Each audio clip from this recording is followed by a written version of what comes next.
Welcome to Would I Lie to You, the show with unvarnished truths and highly polished lies. On Lee Mack's team tonight, back to befuddle us once more, it's comedian Lucy Beaumont. And the multi-award-winning presenter and comedian Mo Gilligan.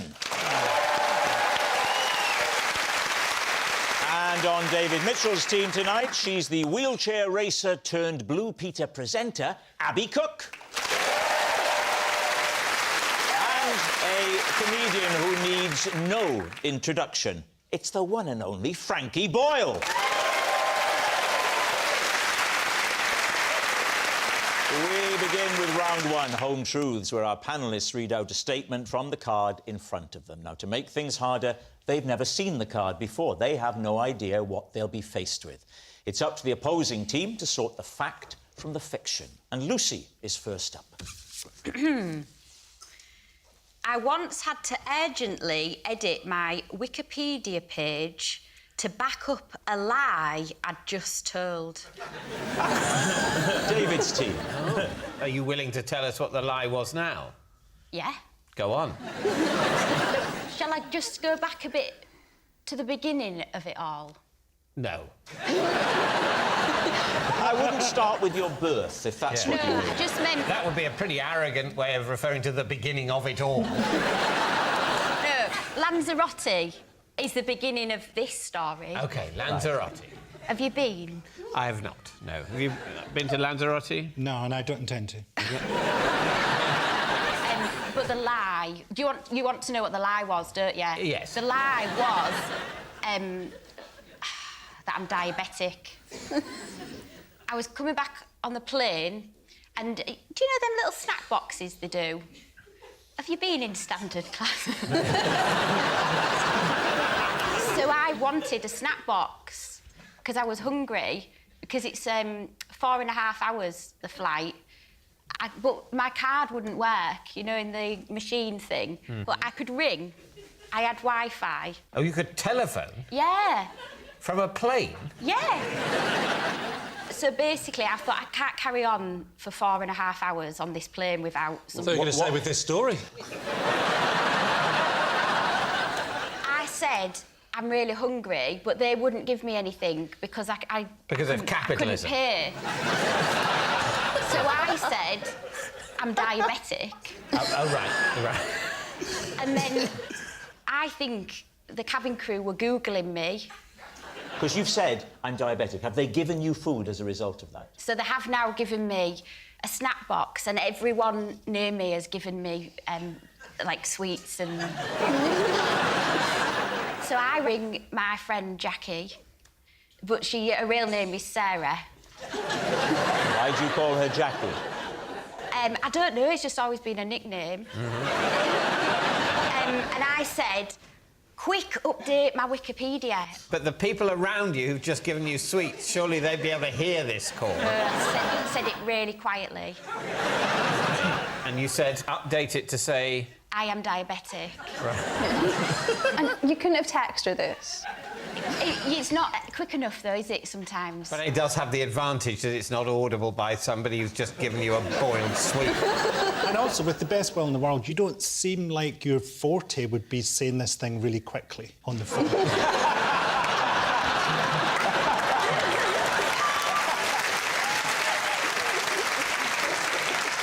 What was in the original snack box that you wanted? What sort of things did it contain? It contained cheese. Yes. It contained breadsticks. Yes. And an insulin injection. Then I get off the plane and wait for my luggage and check that she'd done it. Why didn't you check on the plane with its excellent Wi-Fi? Because by that point, we were about to land. Oh, so you did this huge snack box scam in the last minutes of the flight? I think they turn off the Wi-Fi sometime during the descent. I don't think they sell the food just before the end, either. And then she updated it. She updated it. just ignoring that. Thank you, Secretary of State. Yeah. What are you thinking about this, Abby? Does it have the ring of truth? I don't think so. No snack box is worth lying about and changing your Wikipedia over. Does cheese cure diabetes?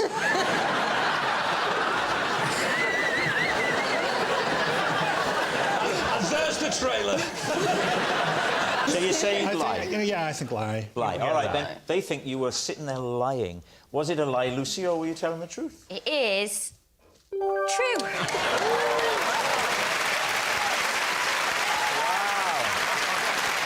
Yeah, it's true. Lucy did edit her Wikipedia page to back up a lie. Right, Frankie, you're up next. As a child, I had a pet brick. Wait, As a child, I had a pet brick. Oh, you as well? You can't have a pet brick. I know it's true because it's on his Wikipedia page. What was the name of your pet brick? What was the name? Johnny.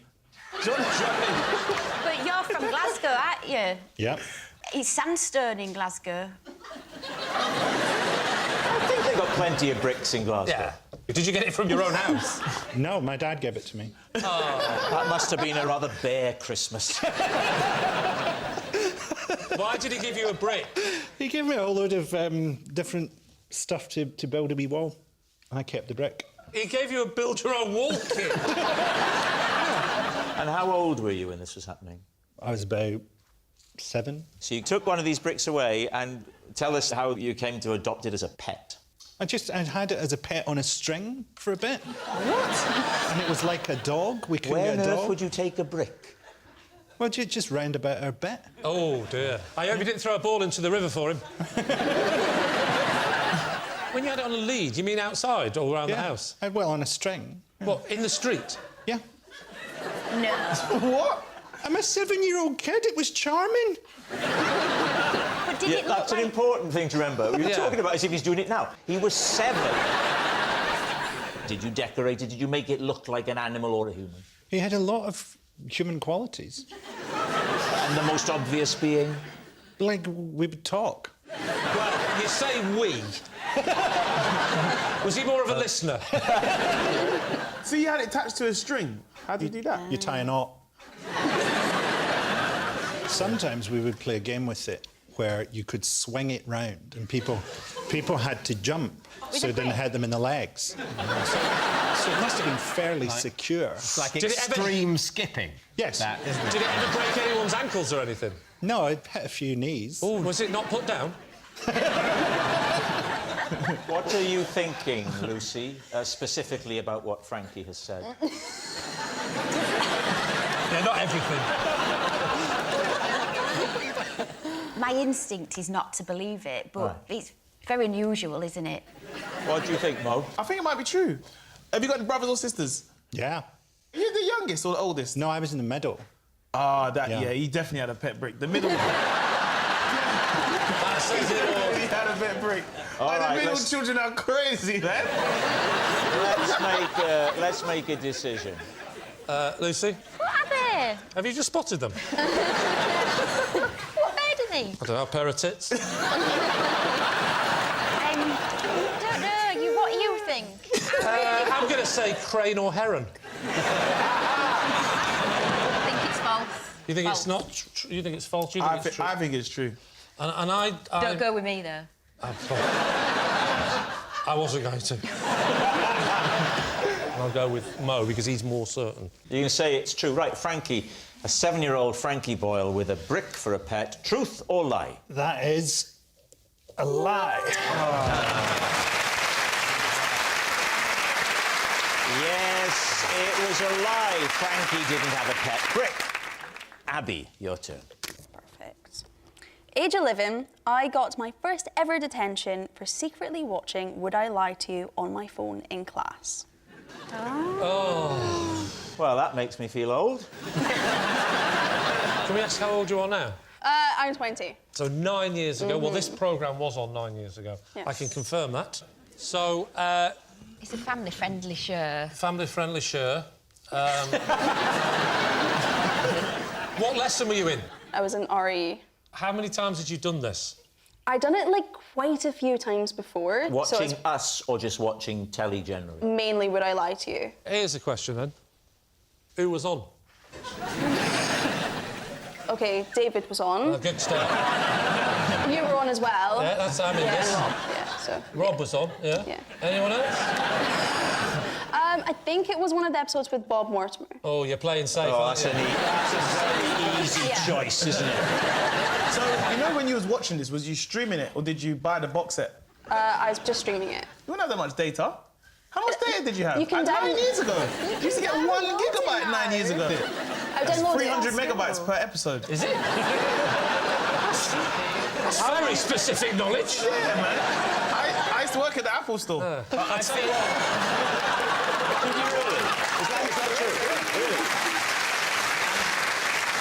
Do you remember what you were supposed to be studying in RE that day? There's a lot of religions. I think it was Hinduism. OK. I mean, much as I find the show entertaining, I don't know if it's more entertaining than Hinduism. That's our second trailer from Frankie. So what we're saying? Oh, I think... What did you think? A lie? I'm going for a lie. I don't think she would have been allowed her phone. Lie. Lucy. I think it's a lie. I'll go with my team. But it might be true. Oh, my gosh. Let's go with We've never done this before, but can I have a substitute? Let's go with lie. OK, we'll go with lie. Lie, lie, lie. OK, they think it's a lie. Abby, was it a lie? Or was it actually the truth? It was a lie. All right. Our next round is called This Is My, where we bring on a mystery guest who has a close connection to one of our panellists. This week, each of Lee's team will claim it's them that has the genuine connection to the guest, and it's up to David's team to spot who's telling the truth. So please welcome this week's special guest, Oliver.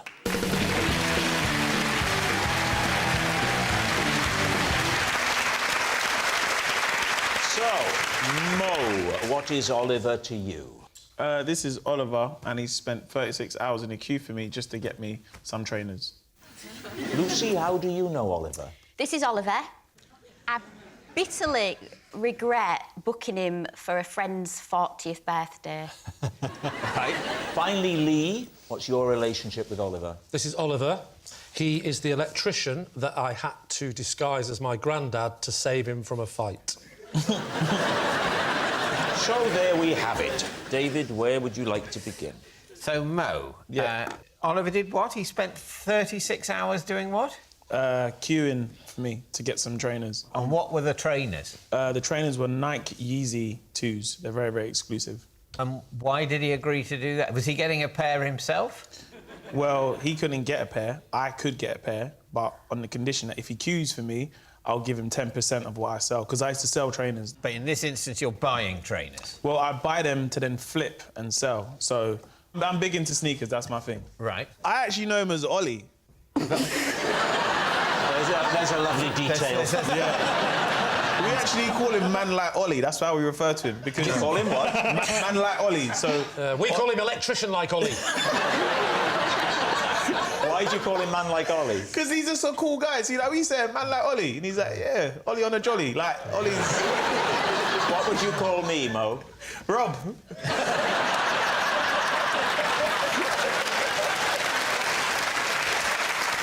So, why couldn't you queue? Well, I was working at the time.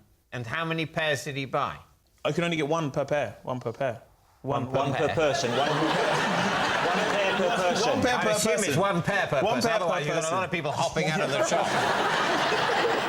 You said that you were into sneakers and trainers. Well- Which did you prefer? The term we use in the UK is trainers. Yes. But amongst the community, we tend to use the word sneakers. It is a bit more Americanised. I remember when sneakers used to be called marathons. Anyway, I just... You can have that when you're flipping. Sneakers used to be called marathon. What's is what Snickers, you're really? singling out as the I call them height of Lee Snickers. Mack's humour. Well, it's the Snickers, but Yes, like I that one. understand it, Mo. Yeah. Can I just say that Lucy's just said, I believe you, Mo. You don't, because you think that you know him.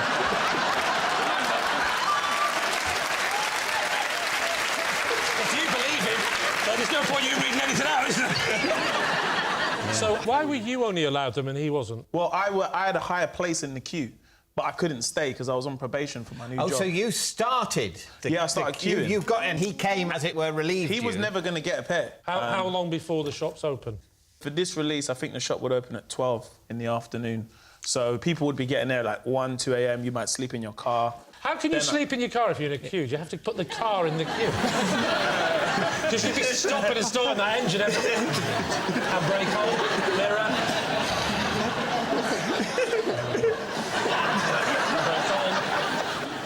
Right, who would you like to quiz next, David? So, Lucy, you are clever at this game.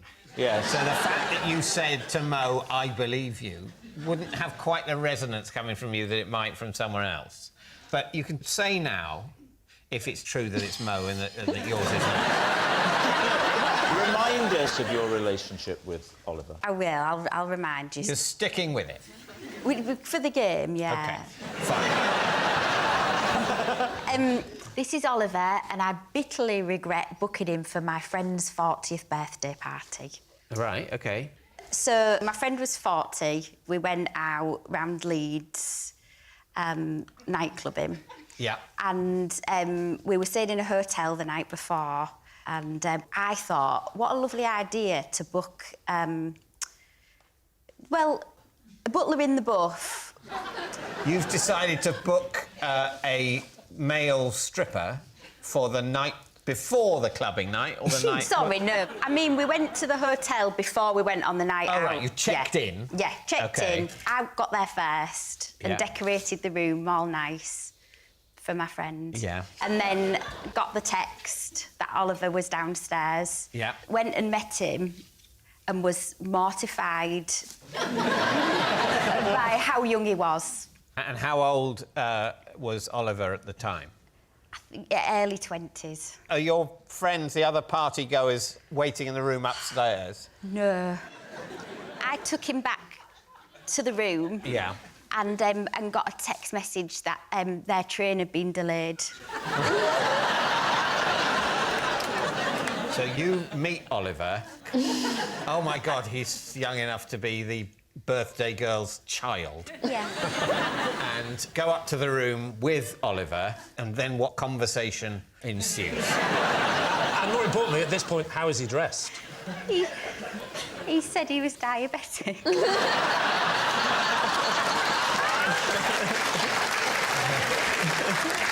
And so he needed to go and inject insulin. Let me check this on Wikipedia. Is that the first thing he said, coming into the room? So, how was he dressed? He had a Mac on. Have you got any trousers underneath, or can you see the sort of hairy legs going into shoes? He had a G-string on underneath. I also find it very unlikely that he's chosen to try and address his diabetes with insulin instead of cheese.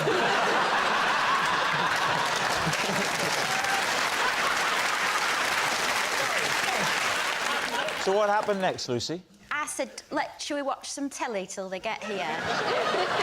Where did you sit? On the bed together.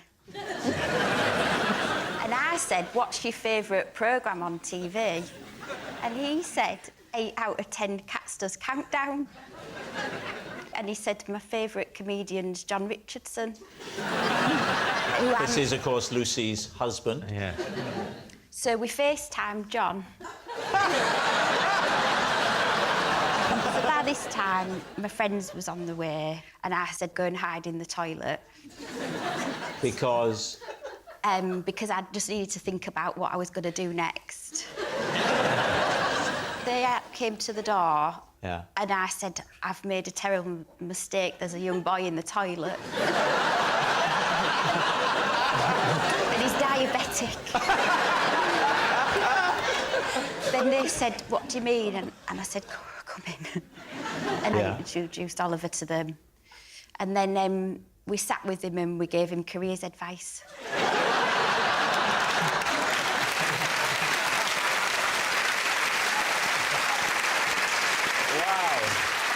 Now then, what about Lee? Lee, can you remind us of your claim?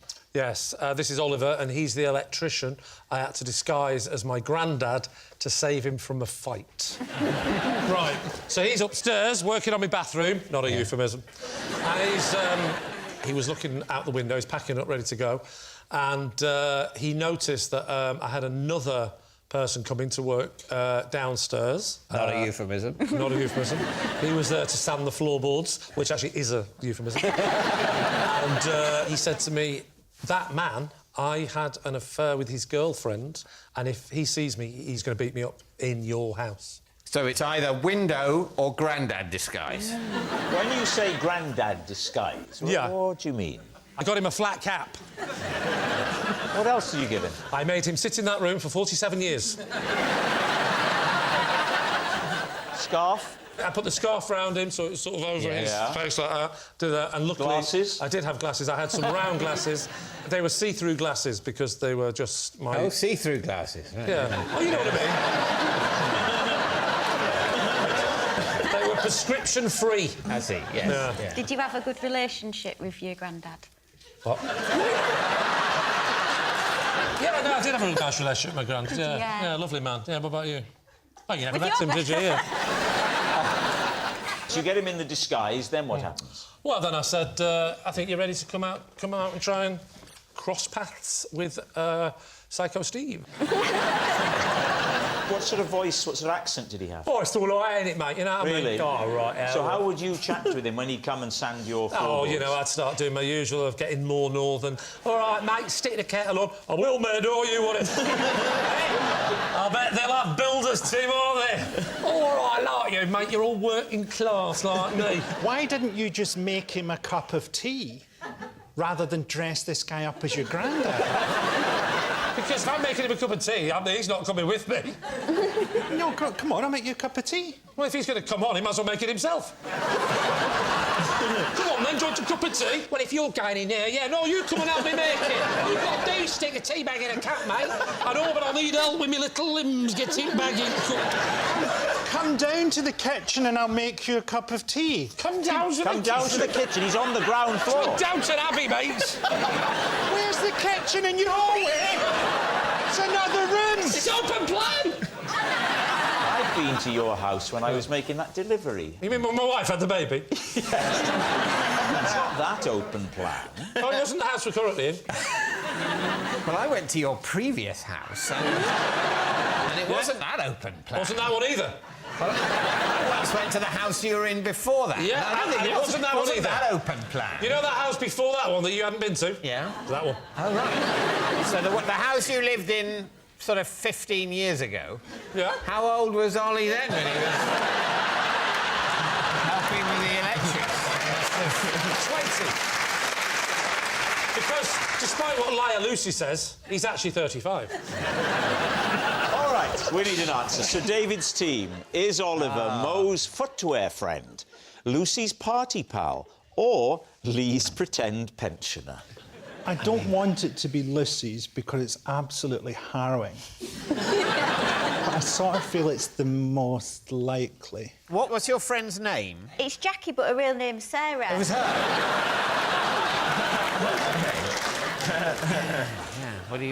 What's your instinct? I'm thinking that it's Mo's friends. I think they look like they'd be pals. So you think it's Lucy, and you think it's Mo? I think it's Mo. Maybe go for Lee?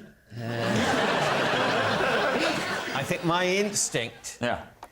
My instinct is Mo. Right. Oliver, would you please reveal your true identity? I'm Oliver, and Lucy hired me for her French pie. Yes! Oliver is Lucy's party pal. Thank you very much, Oliver.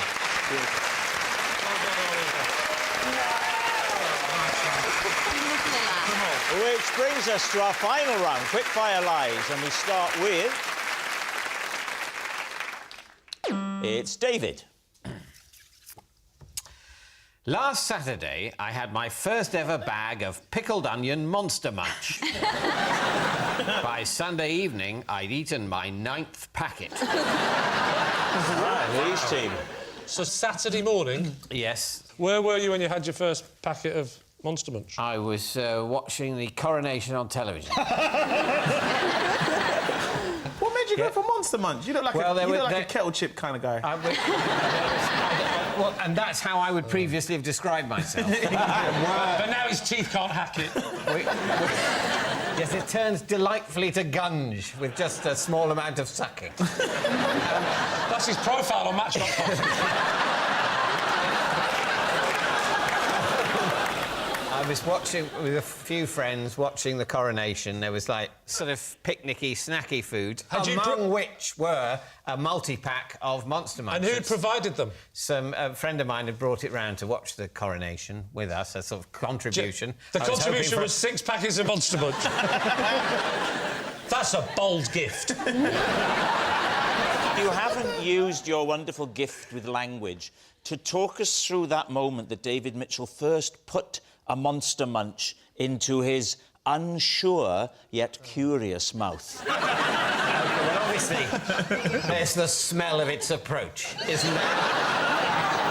Dusty, vinegary, starchy. Yes.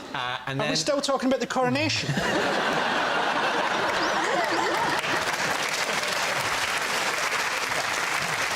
And how would you describe your emotions? No, it wasn't an emotional thing. It wasn't an emotion? No, I don't think you should feel emotional about food. I think that's inappropriate. But you... Are you really only 48?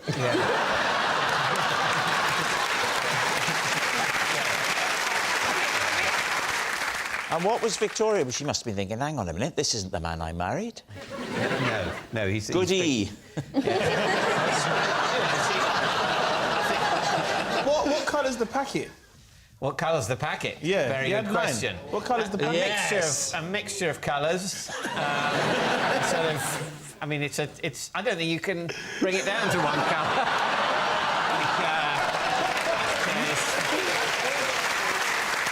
Greens and browns. Greens and obviously browns? Greens and browns. What says pickled onion more than a brown? Purples.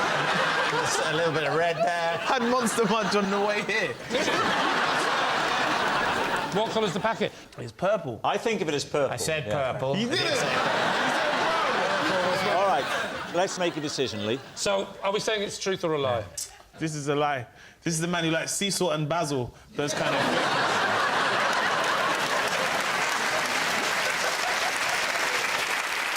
What do you think, Lucy? I think it's a lie. I'll go with my team, say it's a lie. OK, right. David, truth or lie?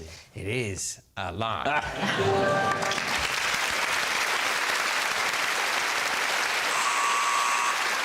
And that noise signals time is up. It's the end of the show. I can reveal that David's team have 1 point, Lee's team have 4 points. Thanks for watching. We'll see you next time. Good night.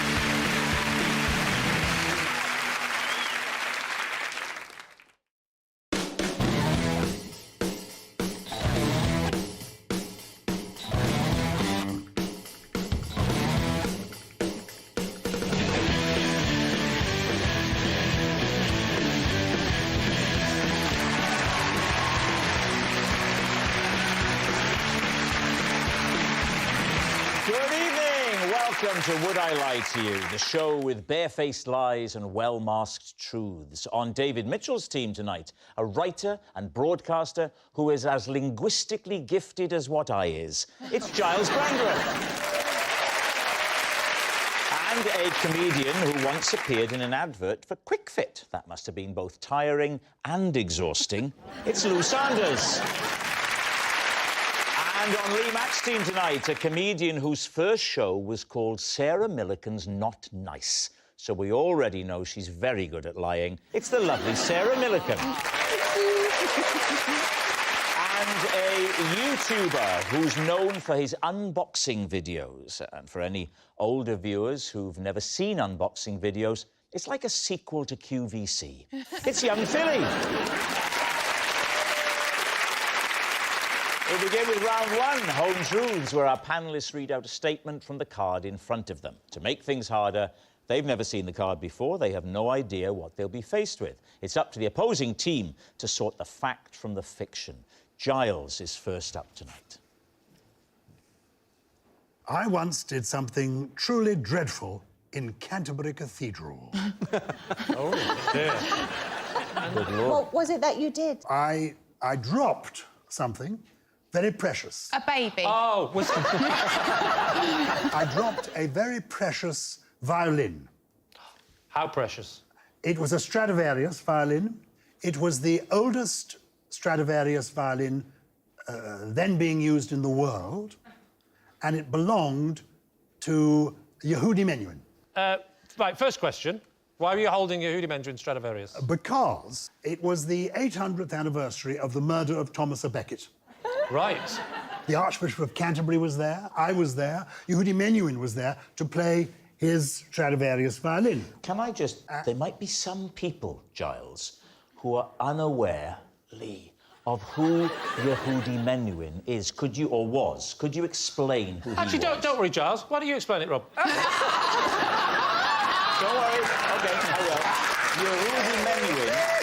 Yehudi Menuhin was probably the most highly regarded violinist. And, of course, one of his most popular albums was with Stefan Grappelli, am I right? You are right. When the two of them got together. Is there anything else you'd like to know? I still am not sure why you're holding Yehudi Menuhin Stradivarius. Because he was going to play unaccompanied Bach in Canterbury Cathedral. He was going to play what? Unaccompanied Bach. Bach being a composer. Oh, that's you, was it? No. I thought when you said Sebastian... bark twice, I thought it was your jumper. Oh, he's on fire. He's on fire. The point is, I'm there as a young television reporter with the Archbishop of Canterbury.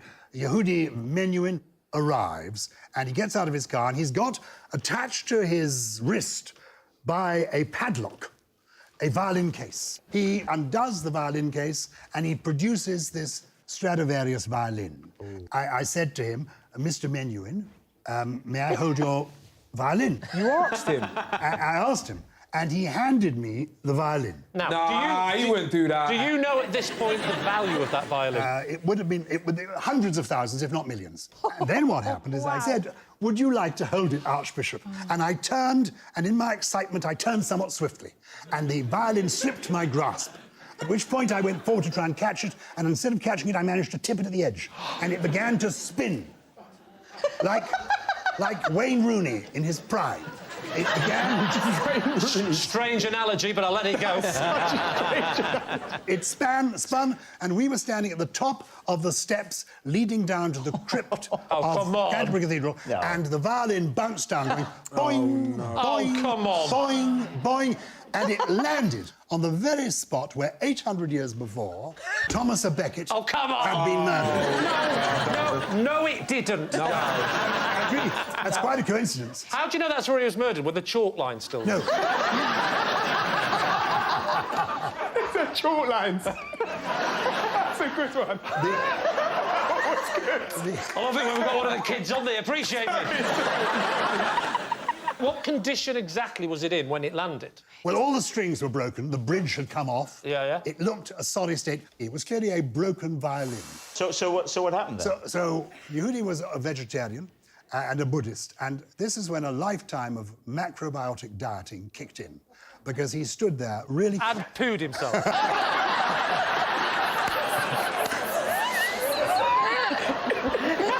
He stayed very calm, and he said, well, I always carry a spare one in the boot, and I volunteered to go and get it. Oh, no. And he said...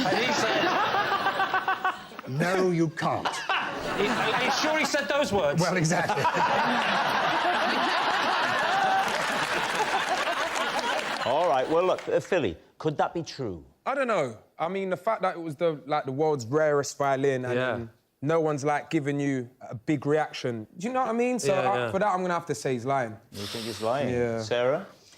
I'm sort of in agreement with Philly. Like, I wouldn't let my husband borrow one of my pens because he's careless with them. So that's just one of my pens. That's not even a rare pen. That's just, like, a Beke that I like. So I think it's a lie. The bit that I'm just struggling with, I'll believe almost all of it, but it fell in the exact spot that he was murdered.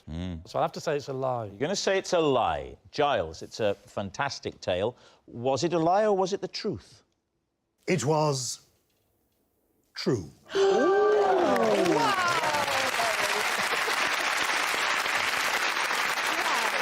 true. Gyles did something dreadful in Canterbury Cathedral. Sarah, you're next. I recently went to extreme lengths to deliver a sample to the vets. David's team.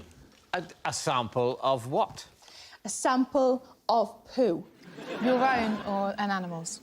I am not an animal. I would have gone to the doctor. Though in many ways, these days, it's easier to see the vet than it is to see the doctor. So in an emergency, I would go to the vet.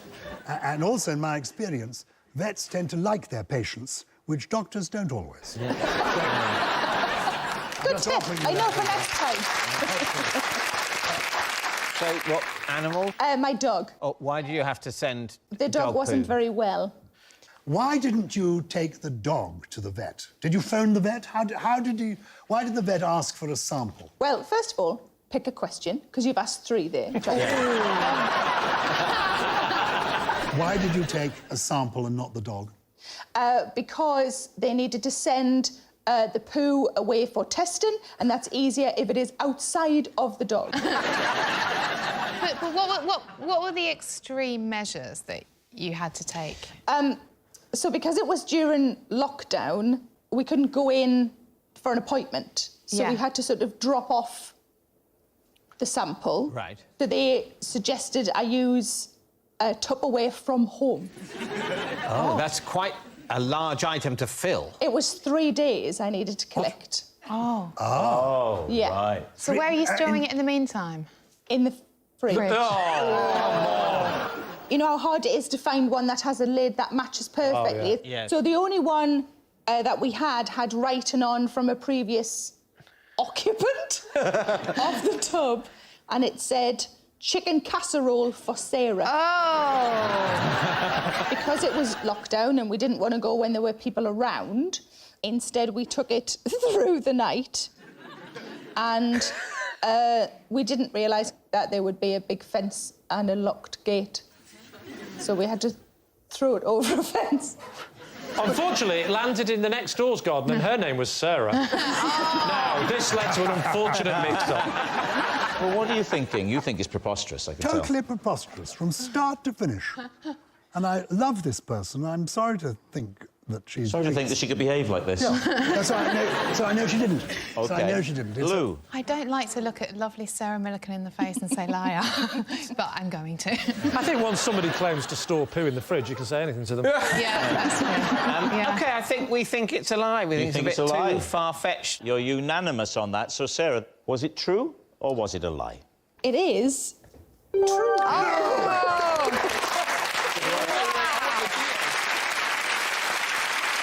It's true. Sarah did go to extreme lengths to deliver a sample to the vets.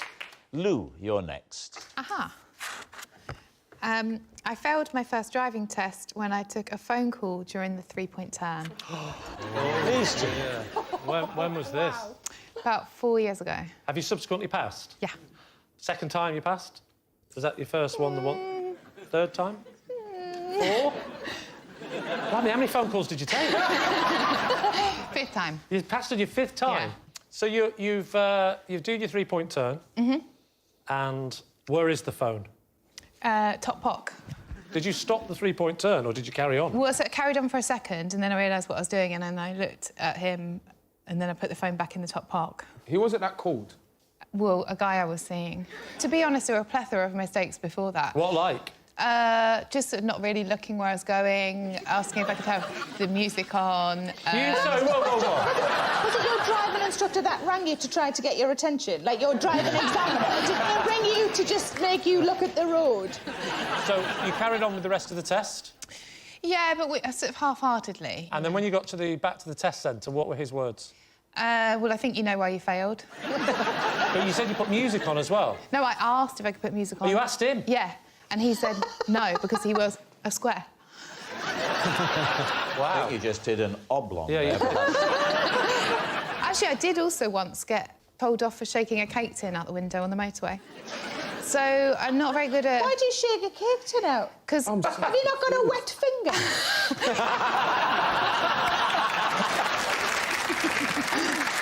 Philly, does she strike you as the sort of person who could behave in this way? Yes. Yes. Please don't take offence to that, but I can picture you answering the phone. I can, I really can. I think it's true. I'm gonna say true too. I've got my doubts, but I'll go with my team and say it's true. OK. Lou, truth or lie? It is... lie.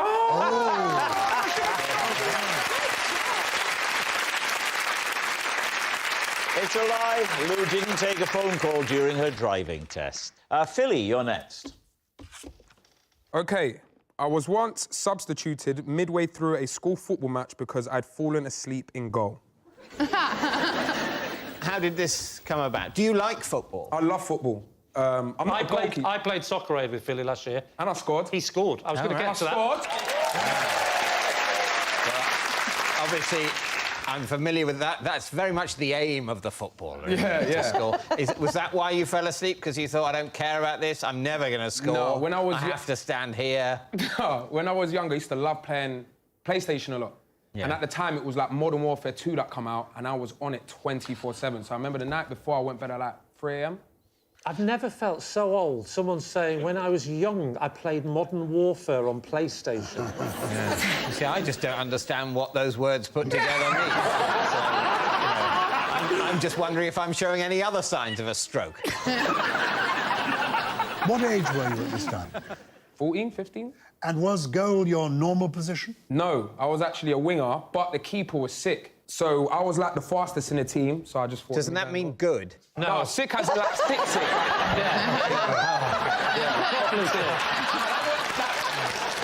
I've told you before, it's too late to try and get down with the kids.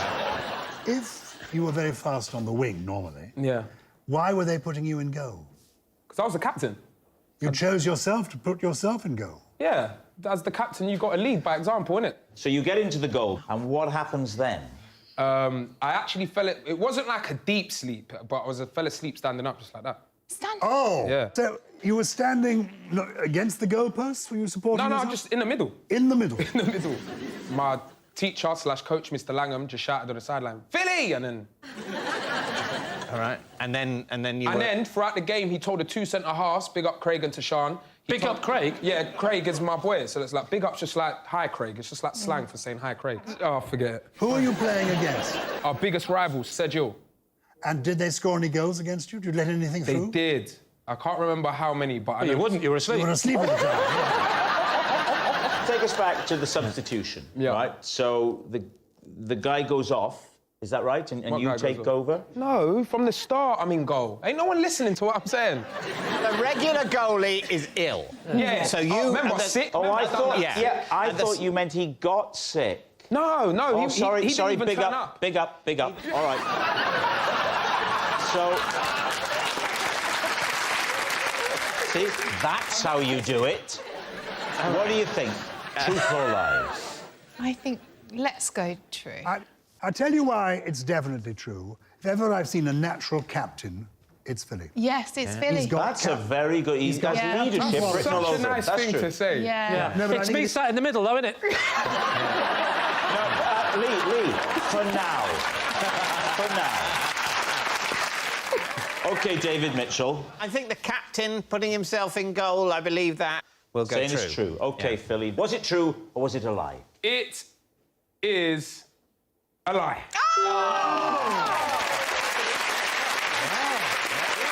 He convinced you. It's a lie.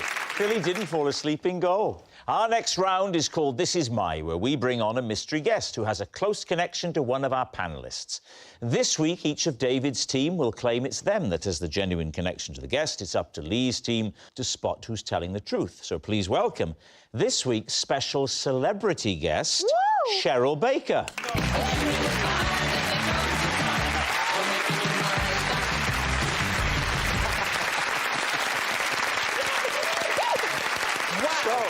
If it turns out David Mitchell is seeing Cheryl Baker, this is going to be brilliant. So, Gyles, what is Cheryl to you? This is Cheryl, and together we broke the world record for the longest ever on-screen kiss. Right, Giles's kissing companion. Lou, how do you know Cheryl? This is Cheryl, and when she got her zip stuck in the changing room, I had to rip her skirt off. I see. Lou's changing room chum. And finally, David, what is your relationship with Cheryl? This is Cheryl, and she brought me a bucket when I felt sick on Saturday Superstore. So there we have it. Wow. Is Cheryl Giles's kissing companion, Lou's changing room chum, or David's bucket bringer? Lee, where do you want to start? Giles, what was the context? Why were you kissing Cheryl? The idea was, it's Valentine's Day, why not break the world record for the longest ever on-screen kiss? What year? Early 1980s. OK. And it was for 4 minutes. I had attempted it before. With who? With Anne Diamond. I was... Wow. I was at TVAM, a breakfast television station at the time, and I thought it'd be fun to break this record, and I was kissing Anne Diamond, but we were about 2 minutes into the kiss, and we had to go live to Moscow for coverage of President Brezhnev's funeral. Was Brezhnev so shocked he had a heart attack? A year or two later, I was still hoping to break the record. Yeah. And Cheryl turned up at the studio because she was a huge star, this wonderful supergroup called Bucks Fizz. I should point out to Philly, who's only, what, 14 now? 15? You're probably aware that in the Eurovision Song Contest, the UK always do terribly. Yeah. They won. Oh, no way? Yes. Yeah. Oh, congrats, well done.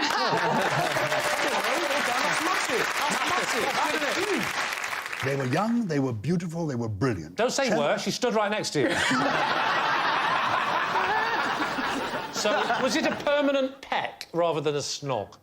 Can I say it felt like magic? I can't wait till she's allowed to speak at the end of it. Give her version of events. All he did was whisper anagrams. It was very irritating. All right. Who would you like to quiz next? Lou. Yes? Can you remind us again? Well, Cheryl got her zip stuck in a changing room that I was working in, and I had to rip her skirt off of her. Right, now, Bucks Fizz, when they won the Eurovision Song Contest back in the early 80s, there was a famous dance routine where, towards the end of the song, the guys ripped the skirts off the ladies, and it became a famous thing, so... How did you... Because I've been trapped in a dress in a fitting room. Yeah. And they had to use scissors. Did you have to use scissors? No, I yanked it because I sort of panicked. I was only about 19 at the time. And did Cheryl ask for your help, or did you just, like, hear crying, or...? No, so she was quite... Can I say the word bubbly? No, it's Bucks Fizz, why not? Yeah.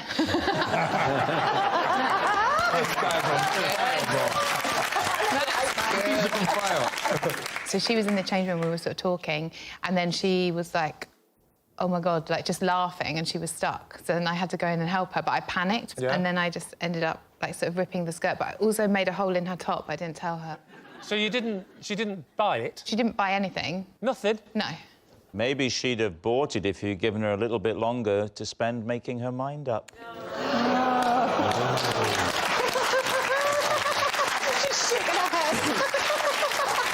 I think the people at home will realise that's a terrible joke, and the camera never lies. Which was another one of their hits, thank you. Now you're in the land of make-believe. Just leave it there. And let's be honest, Rob, now we're struggling. I didn't say that, he said that. All right, now, what about David? Yes, remind us again, David, of this truth. Cheryl brought me a bucket when I felt sick on Saturday Superstore. Now, you're going to have to tell Philly what that is. Right, when you're eating food, if you want to bring it back up again... No, not Lee, not that bit, the Saturday Superstore. Plastic container that carries water. Not the bucket, the TV show. Oh, the TV show. TV is like YouTube. No.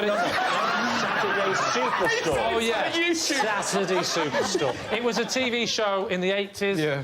And Cheryl was the host, was it? Well, let's find out. She had come on with Bucks Fizz to do a song. What were you on for? I wasn't really featured. I was on as part of my Cubs troupe. But what was the feature about the Cubs? The feature was Peter Duncan was on talking about litter. Oh. And what was it? What happened that made you feel sick? I ate my packed lunch quickly on the coach on the way there. Oh, what did you have? Yeah. Sandwiches, crisps, I think probably a penguin, and then also a penguin biscuit. Oh, that'll do.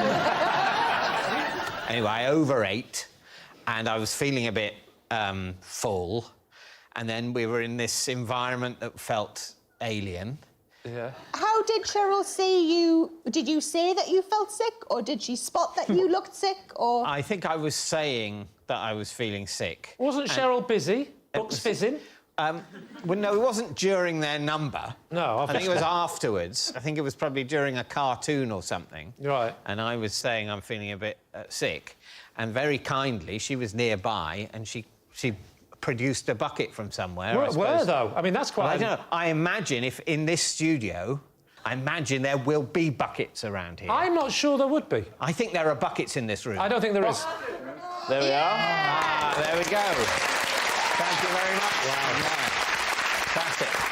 Wow. OK, so there is a bucket in the studio, I'll give you that. Why would Cheryl, out of everyone, though, why is she going to get you a bucket? Like, why is it not, like, the runner or even the producer, someone else? I don't think Cheryl will do that. Or the fellow with the blonde hair that no one can remember the name of. That guy. I've just been given the eye by Cheryl Baker. You mess with the band, you mess with me. She was just nearby and she was nice. She spotted a bucket and brought it over to me. Did you put the bucket to use? No, and in that way, I was feeling all, you know, bilious, full and worried. Yes. This is David's pre-love-making talk again.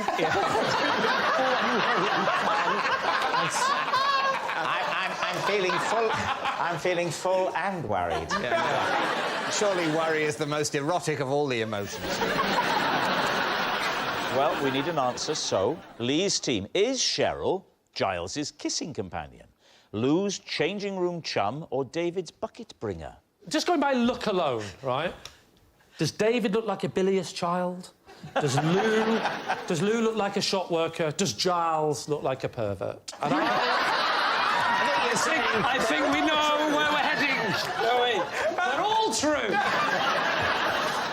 Right, this is what we're going to do. I'm going to narrow it down to 3, you're going to narrow it down to 2, and you're going to say who it is. Okay. I think it's one of them 3. Billy. And I think it's either David or Gyles, so it's down to you. I'm going to go David. OK, they're saying it's David. Cheryl, would you please reveal your true identity? I'm Cheryl, and Gyles and I broke a world record. Yes, we did. And we have a photograph to show. Look, there it is. Wow. Wow. And look at the way Gyles is having to hold on with 2 hands. Yeah. No, you can't go. Come back. Cheryl, tell us about this traumatic event from your perspective. How was it? I tell you what I really remember. You had a cup of coffee just before we had the snog. Awful. Thank you very much, Cheryl. Thank you, Cheryl. Which brings us to our final round, Quickfire Lies, and we start with... It's Gyles. Every morning, to aid my diction, I stand in front of the bathroom mirror and say my special phrase.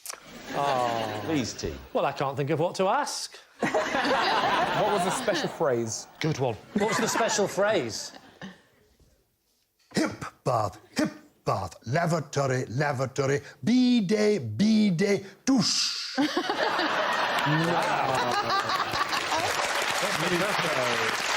The reason for it is this. Clarity is key. What when is? it comes to clarity, if you want to be clear, get the consonants right. If you want volume, you need to get the vowels right. OK. And this lovely phrase gives you an opportunity to use your vowels and your consonants. I used to do a slight inclination of the cranium. It's as adequate as a spasmodic movement of one optic to an equine quadruped utterly devoid of any visionary capacity. And then I realised that... I think I'm having another stroke. Well, you could say a nod's as good as a wink to a blind horse. So it's to aid my diction. I want to do it with you. Can you walk me through it? Yeah. Hip bath, hip bath. Hip bath, hip bath. No, TH at the end. Bath. Oh, bath. Bath. Hip bath. Beautiful. This is as if Lin-Manuel Miranda had reworked My Fair Lady. We could do this together on YouTube. For real, if we done a YouTube video, me teaching you some slang and you teaching me some of these nice posh words, it would be amazing. Carry on with it, Gyles. Hip bath, lavatory, lavatory.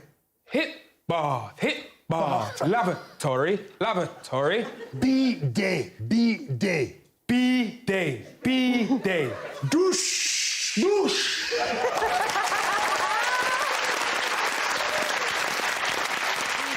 I wouldn't mind learning some of his lingo. What do I teach you? Philly, if I were to meet a young woman and I wanted to say something rather flattering to her, what's the kind of lingo you'd advise me to use? Like the street language, you'd say leng or peng.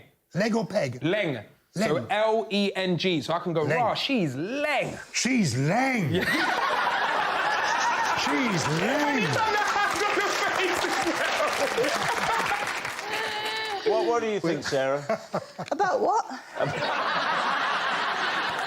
I think it's probably true, because he has got very good diction and there must be a reason He's got lovely for that. diction. I think we all feel the same. I'm going to say he's telling the truth. I think it's the truth. It's got to be the truth. They all think it's the truth. Gyles, were you telling the truth, way. or was it in fact a lie? It was true. Yeah. It's true. Gyles does say a special phrase every morning. That noise signals time is up. It's the end of the show. I can reveal that it's a draw. Lee has 3 and David has 3. Thanks for watching. We'll see you next time. Good night.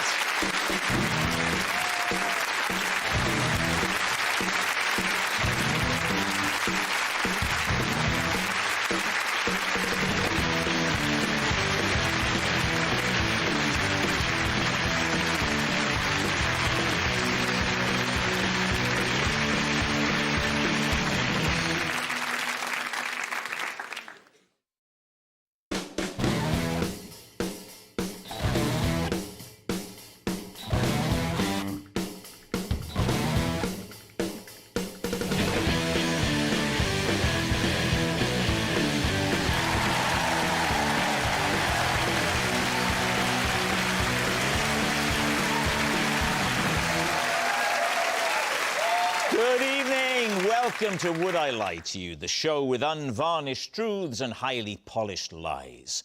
On Lee Mack's team tonight, from Blue Peter to Morning Live, it's Gethin Jones.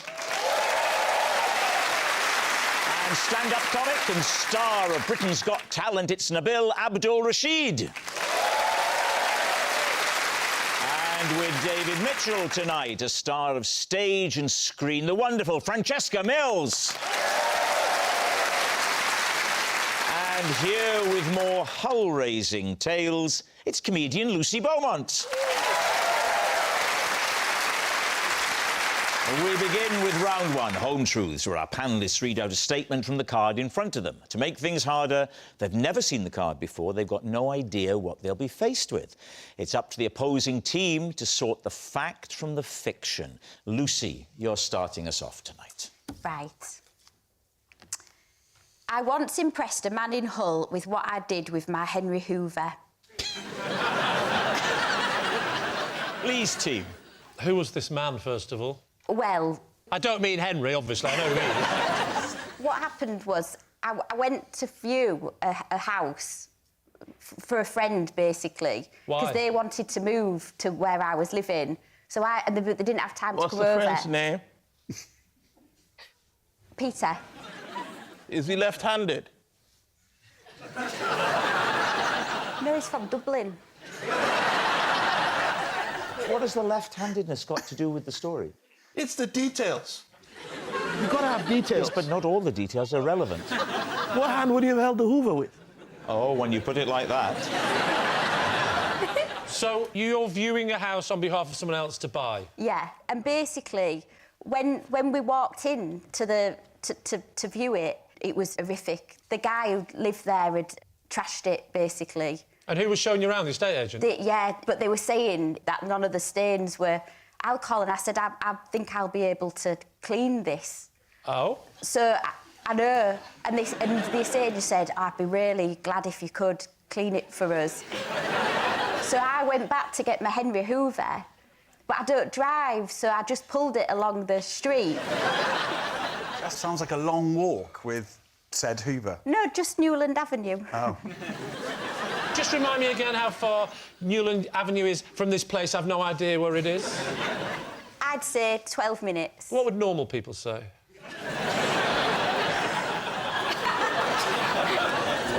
Did you discover what the stains were? Because... Yeah, it was a tenant that was in previous, and he said the good thing is he never smoked or drank. Right. So they were just urine. There was just... Sorry? That's the only... Oh, thank goodness. Thank goodness it's only urine. I'd so hate it if it was ash or wine. He told you it was urine stains before you went to get the Hoover? That's why I offered. Yeah, but you don't use a Hoover to get rid of a stain. No, after you put the carpet stain remover on, you have to then hoover it. I've got an MVQ in cleaning. Don't tell me how to clean up a stain, Lee. What else was the problem? Was it just stainage or was it mess? There was all sorts going on. What's the licorice? Yeah. There was... in the fridge. Can we wait till everyone's got it before we move on? So I cleaned the fridge. It was quite poetic, really. It had half a Battenberg and a soap in it. A soap? Can I check, was it tomato soap? It was a soap, a bar of soap? Soap, yeah. Why would you have soap in a fridge? Why would you have urine on the floor? So you said you impressed Peter with what you did. No, so Peter's my friend that I was looking at it for, but I said, you do not want to buy this place. Oh. Was he buying or letting? Because you've said tenant. So there was a tenant in it who was renting, it was going to be sold. Wait a minute. So did you know the second you saw this place, even when it's cleaned up, that it's not advisable for Peter? Yeah. Well, why would you bother then cleaning it? Because No more questions. I'll be honest. Oh, you're going to be honest now, are you? I'll be honest. What have you been up to this point that you feel like you have to qualify this from now you're going to be honest? What have you been doing? He paid me 20 quid. He paid you 20 quid? Yeah, Not Peter, not the Peter. estate agent. I was on TV. How long did it take to do I did a whole day with him. A whole day for 20 quid? Yeah. 20 quid? How do you know the estate agent was impressed with what you did? Because he said you're my bridge over troubled waters. All right, what do we think? I think if she's not lying, there's something wrong with her. I just don't think it's true. I don't think it's true. What about you, Gethin? There was lots of talking about letting and buying. I think it's a lie. Well, my team both think it's a lie. I'm 50-50, but these two guys look like they know what they're talking about. OK, so they're saying it's a lie. Lucy, was that a lie, or were you telling us the truth? It was...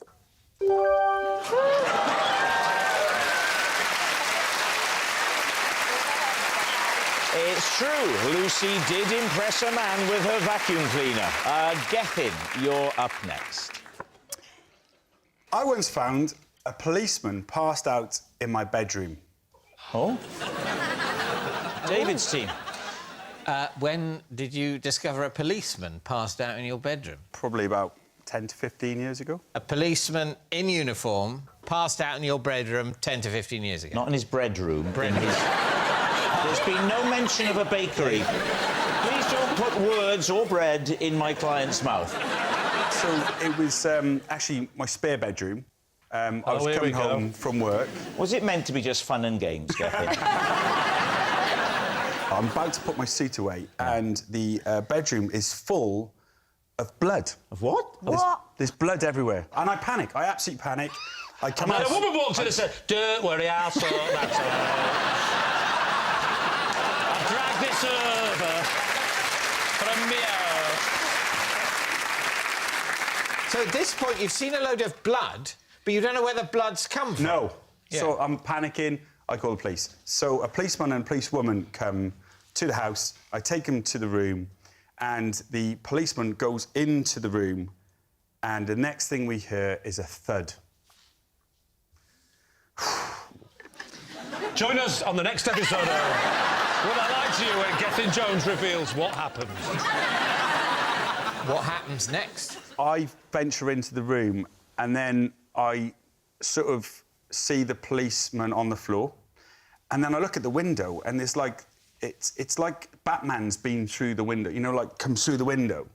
It was a pigeon. What? What I can't get my head around is how has the pigeon got in and then got out again? Because there's no pigeon... Oh, because the pigeon's not there. The pigeon looks like it's come through the window like this. What, in that shape? Yeah. You could see its hands. Its wings. All these years I've been calling them wings. Is it hands? It turns out the policeman has got a phobia of birds. The pigeon's come in, pooed himself. Yeah. And then there's blood everywhere, probably panicking. I don't know what a pigeon does in that situation. You're telling it quite impressionistically. What we seek here is an order of events. And so what are you saying? The first thing that happened before you arrived with your suit is that a pigeon flew through the window? Yeah, I didn't know that as I'm walking up No, to I don't this... want the order of things as you understood them. OK. Let's now piece together the order of the events as they occurred. So what we think happened, if anything about this is true, is that a pigeon flew at your window, and the window was insufficiently sturdy to repel the bird. It came through the glass. Like Batman. I don't know whether Batman actually does that.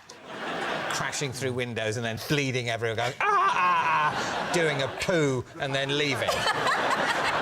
Maybe it was a robin.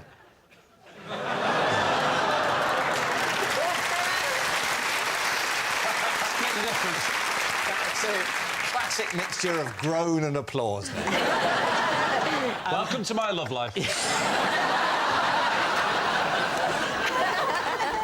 Why did the policeman faint when the bird had left? I don't...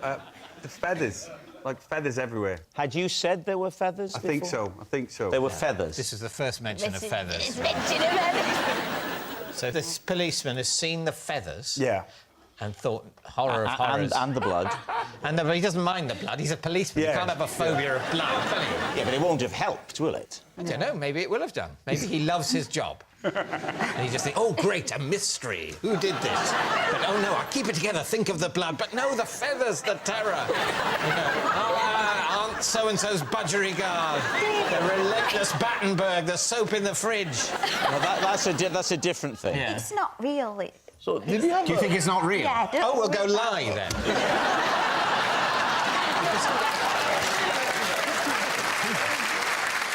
So what do you think, Fran? What do you think? I think because of the late coming of certain information like the feathers and the poo, I believe it is false. Has it occurred to you that he might have introduced those elements late in order to make the story seem implausible? You could be being very, very clever here. Yeah. You've deliberately injected Gethin presents Morning Live.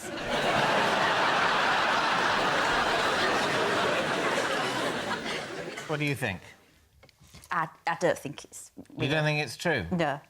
If it's not true, he invented that it was the spare room where he kept his suits. He went in and saw blood, and it turned out it was a pigeon that had crashed through and done a poo and then left.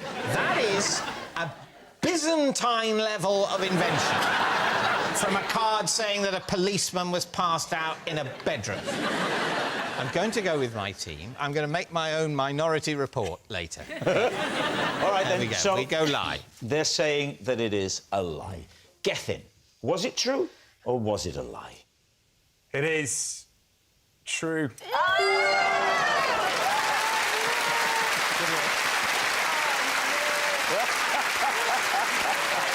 Yes, it's true. Gethin did find a policeman passed out in his bedroom. Our next round is called This Is My, where we bring on a mystery guest who has a close connection to one of our panellists. This week, each of David's team will claim it's them that has the genuine connection to the guest. It's up to Lee's team to spot who's telling the truth. So please welcome this week's special guest, Joe.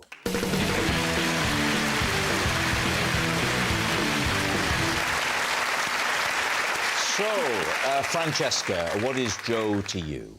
This is Jo. She once searched my bag and found a severed hand in it. Lucy, how do you know Joe? This is Jo. I did a dodgy deal down a back alley to get some of her gravy.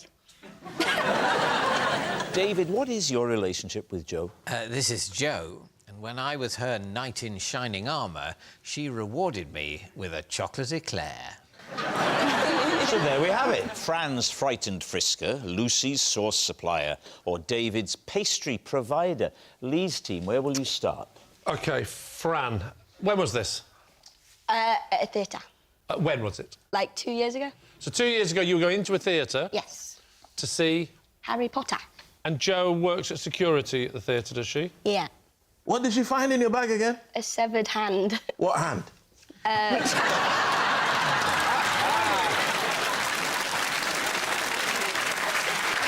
It was my left hand. Like a fake prosthetic of my left hand. Why? Why? Because I'd been at filming that day and wrapped, and at the end of the job, They they'd gave you given it? me... What were you filming? It was a Witcher prequel. The Witcher. My character has a hammer, and Yeah. in one scene, the character Fiel grabs my hammer, smashes my hand, and then for the rest of the scene, I'm meant to have, like, a gammy hand. Have you seen this programme? I'm a big Witcher fan. I'm a Witcher nerd, in fact. Have you seen that scene? I didn't remember the scene. There's lots of fights. So you can't remember if that particular character she plays was smashed with a hammer? I mean, it was... Because that would have been really It's handy. a severed...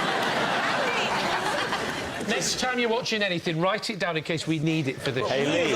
Lee? I just want to pause, everybody, because I think Rob's got a joke. Here it comes, everyone.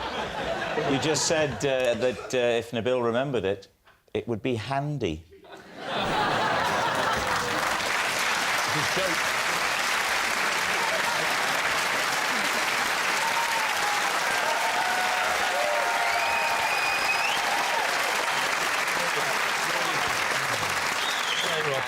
Francesca said that first, you just didn't hear. Yeah. So quick, Rob, and then about 6 minutes later, with a little bit of blood pouring out of your ear, you went, I've got it! I bet Jo has seen some things. Yeah. So what was her reaction like? She was very shocked. And then I was like, I'm an actor, it's my hand, it's fake. And then she laughed. I was like, I would like to keep it with me so I don't lose it. And then she was So, like, and what did she do? Let you keep it with... She did, very kindly. Right. And did you use to clap? I That would have didn't. been a hell of a look, holding on to it and going like that. I didn't, but I should have. Right, who do you want to quiz next? Lucy, can you remind me again of what you said? This is Jo, and down a back alley, we did a gravy deal. Right, OK. First of all, how do you know Jo? Sir, I don't know if she still is now, but she was a waitress in my local pub. What was it called? The Robin Hood. The Robin Hood? Yeah. Tell me about the gravy before you tell me about the back alley. I sound like I'm a doctor. Honestly, this gravy is like nectar. So I said, your gravy's so nice, can I buy just some gravy? And they said no. Ah, so they refused to tell you the gravy? They wouldn't sell me it separately. So I said, well, can I just buy another Sunday dinner?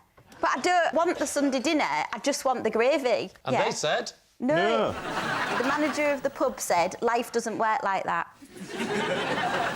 I want to know why he wouldn't say another Sunday dinner. I don't know, but he Had wouldn't. the kitchen closed, maybe the kitchen had closed. I don't know why I'm getting involved, because actually she gave me a chocolate eclair. So how did you end up in this alleyway with Jer? So I said to Jo, would you sell me some gravy? You name your price. And she said, for 20 quid. Everything's 20 quid with you. 20 quid for what? £20 for a tub of... I said £20 So for a tub of gravy. She said £20. No, I did. I said £20. So you said, name your price, and then you said, actually, I'll name it. Yeah. I thought it was worth £20. Did you come with your own Tupperware? No, it was, you know, one of them, like, tinfoil things that you get So at she had takeaway. that... Has she been selling black market gravy before? No, because she said, meet me round the back after my shift finished. After you what finished? You don't want to be buying gravy off anybody. It's in this metal container. Take it. I don't want any money. So, the metal container, if it's got a cardboard lid, that's not a good way to transport gravy. No, it wasn't. I had to walk really slowly back in. Not easy when you're dragging a Henry Hoover. Why did she do it so secretively? Because she knew she could potentially get the sack. Right. Now, can you see the problem now? What? We're on national television. How's she going to get away with this? I don't know. It's not my problem. Now then, what about David? David, remind us again. When I was Jo's knight in shining armour, she rewarded me with a chocolate eclair. What had you done? I'd helped push her car out of a Ford. What? A Ford? Sorry, what? Like in Frozen. Fjord. No, not a fjord. Not a superhero. How could I get her car out of a fjord? How could she survive the crash off a cliff into a fjord? I don't know what one is. A ford is where, if there's a very small waterway, they make a ford where the road basically goes through the stream. And her car had stopped in it, and I helped push it out. By yourself? No. Then how come only you got the cake? Because the other person helping push her out was her husband. And she obviously felt that he had to help. Well... And where was this, David? Where are we? We're in Cornwall. We're in Cornwall. What are we doing there? We were on holiday. Oh. Yeah. With our wife and with our daughter? Yes. Lovely. Are we enjoying it? Yes, it's nice there. Are there any tensions just under the surface? No, they're all out in the open. We're driving along, screaming at each other as usual. No, we're driving along very nicely in beautiful country lanes of Cornwall, and we come across this Ford. Oh. In the Ford is Jo's car, right, with Jo in it and Jo's husband. I can't remember the make of the car or the name of Jo's husband. I'm sorry. How deep? Well, I'm a bit sorry, but, you know, not... I think it was deep enough to have wet the engine of Jo's car. Wow. Such that it didn't Please, go. one more time, David, say in your voice, it's deep enough to wet the engine. It was above the bottom of the doors. Right, well, that's important. Because a bit of water got in when Jo's husband got out. Splash, splash, interesting. splash. So he gets out. Yes. Victoria and I realised maybe some help is needed. Yes. I get out of the car. Good man. Yeah. I mean, she's really talked me into it. It's not, you know... and I say, do you need a hand? In my head, I'm picturing that they're in trouble and they're a bit worried, you know, and they say, oh, there's a guy getting out from the... It's the guy from Would I Lie to You? And she goes, oh, thank God. Is it Lee Mack? And he goes... no, it's David Mitchell. So that you go up to the car with the husband at the back. So she stays behind the steering wheel? She does. And you two push? Yes. And you're stood there now and you've got it out, and what happens then? Well, she gives me a box with 2 chocolate eclairs in it as a thank you. Well, here's a question. When did you eat the eclairs? Later that day. Where did she get the eclairs from? Just on the back seat? She had some shopping bags in the boot. And she said, have these? She said, thank you so much. And there was a rather nice bottle of rosé. And, As it turned out, she handed me the chocolate eclairs. Did you politely refuse at first? Yes, a little bit. But then she said, You didn't take them and then keep staring at the bags.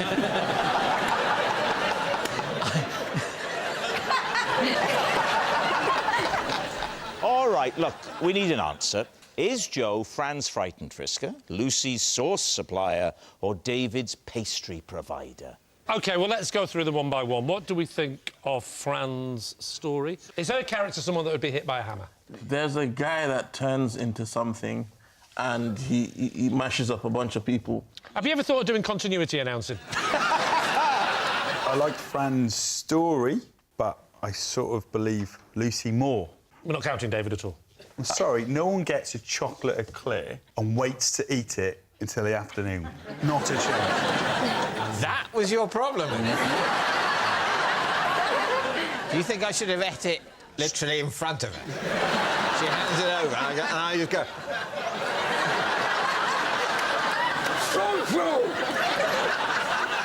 What do you think of Fran's story? I think it's the most believable out of the three.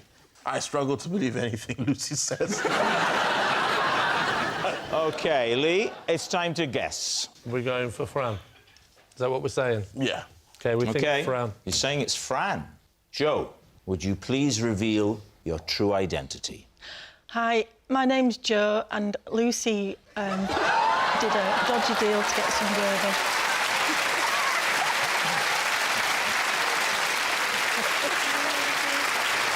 Yes, Joe is Lucy's sauce supplier. Thank you very much, Joe.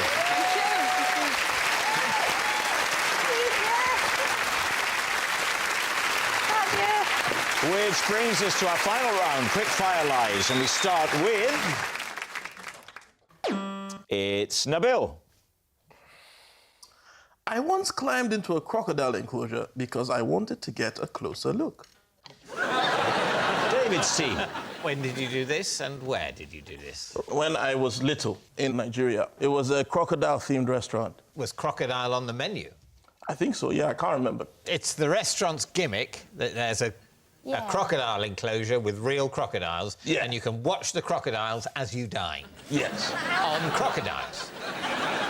How easy was it to get into the crocodile? I mean, at that time in Nigeria, we didn't have health and safety. We had the concept of common sense. So, for example, if there was like a street next to a river, there wasn't a fence and a sign saying caution, river next to street. Yeah. Because the Nigerian philosophy is that if you can see the sign, you can probably see the river.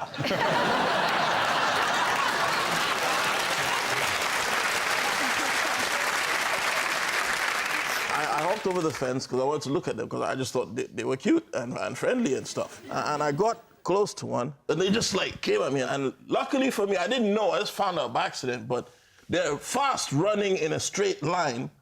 But if you take a corner, it's hard for them to kind of like... Yes. Yeah. You're meant to run away from crocodiles in zigzags. Yeah, I didn't know that at the time. Yeah. I was running straight, but he was gaining on me.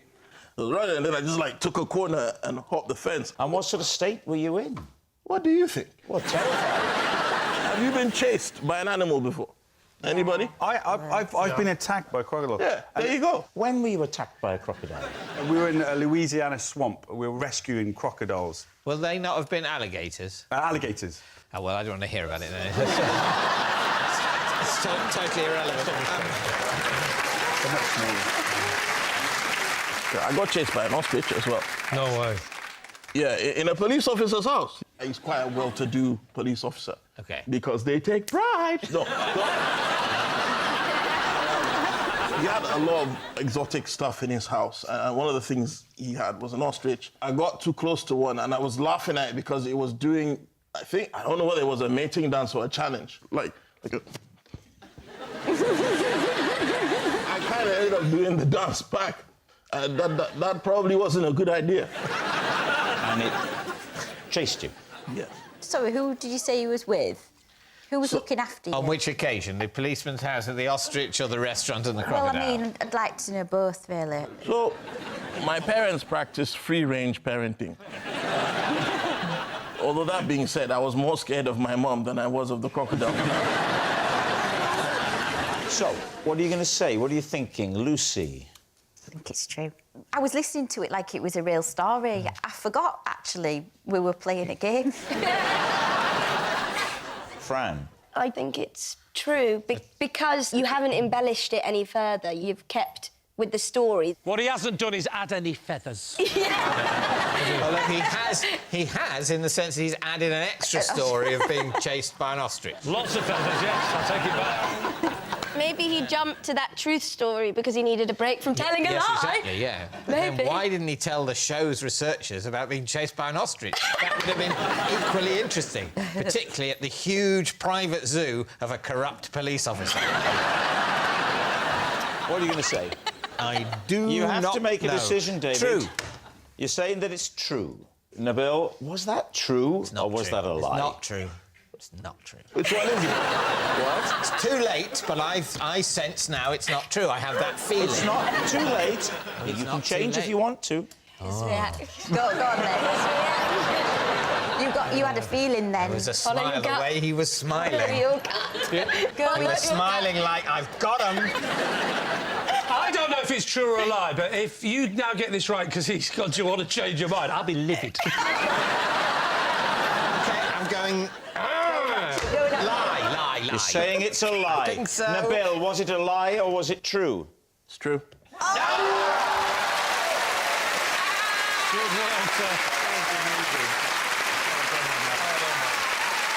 It's true. Nabil did climb into a crocodile enclosure.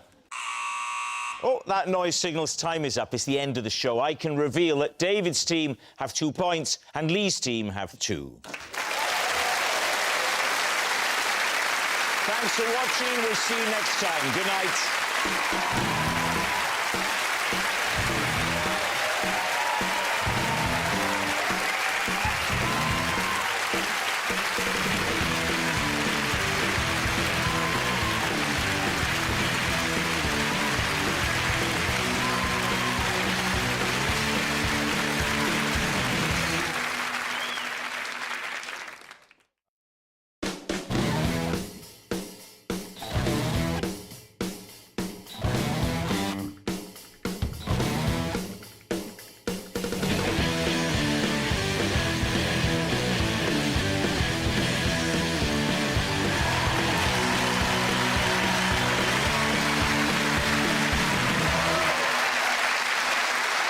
Good evening and welcome to Would I Lie to You, the show with unvarnished truths and highly polished lies. On David Mitchell's team tonight, he's the strictly dancer turned strictly judge. It's Anton Beke.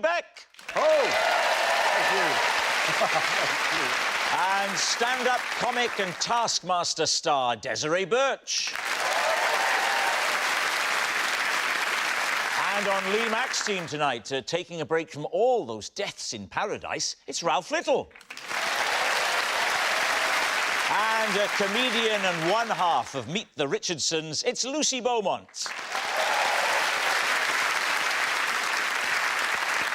And so to round one, Home Truths, where our panellists read out a statement from the card in front of them. To make things harder, they've never seen the card before, they've no idea what they'll be faced with. It's up to the opposing team to sort the fact from the fiction, and Anton is first up. Ah, right. Bins on. Right. Can I just check, are they the right glasses? Because you're pausing. No, I was once asked to host an awards ceremony after being mistaken for someone else. Was it Rob Brydon? Was it Rob Brydon's son? Oh, that death in paradise has gone downhill since Ardle left it. Well, first of all, who was this person? Well, our esteemed host. Oh, so it was Rob? Yes. Oh, wow. Yeah. OK. Do you know that you look alike? Well, I don't know that. I do know this. He's a very good-looking man. I mean, it's a pleasure being next to the handsomest man on television. That's all I can say. Thank you very much. So, talk us through how this mix-up came about, then. I was at a do, and somebody asked me if I would host this particular awards. And what were the awards ceremony. for? It was sort of building industry contractors awards thing. Would I go and give out the awards for best cement? I said, what's the fee, by the way? Oh, that's when he thought you were Rob Brydon. And it was quite considerable, so I took it. When they thought you were Rob, did you immediately say, no, I'm not Rob? No, I just laughed it off. You did the gig or you didn't? Yeah, I did the gig. Did? Yeah. I tell you what, when they saw you walk out, there'll be a fair few people saying, good God, he's shot up. I had that late growth spurt. I'd like to know more about the cement. I don't think either of you would be booked for cement. I've done these gigs. You've done these corporates I've done yourself? Chip Fat. Have you? Yeah. Oh, the Chip Fat Award. You haven't done the Chip Fat There's Award. a Chip Fat Award. I'm stunned you would question my cement awards and then give me Chip Fat. I don't believe it. You don't? I don't, and I'm really gullible. Why don't you believe it? It's the cement for me. What about you, Ralph? What are you thinking? I think it's a lie. It's got to be a lie. OK. Right. You lovely-looking man. Was it true or was it a lie? It was true.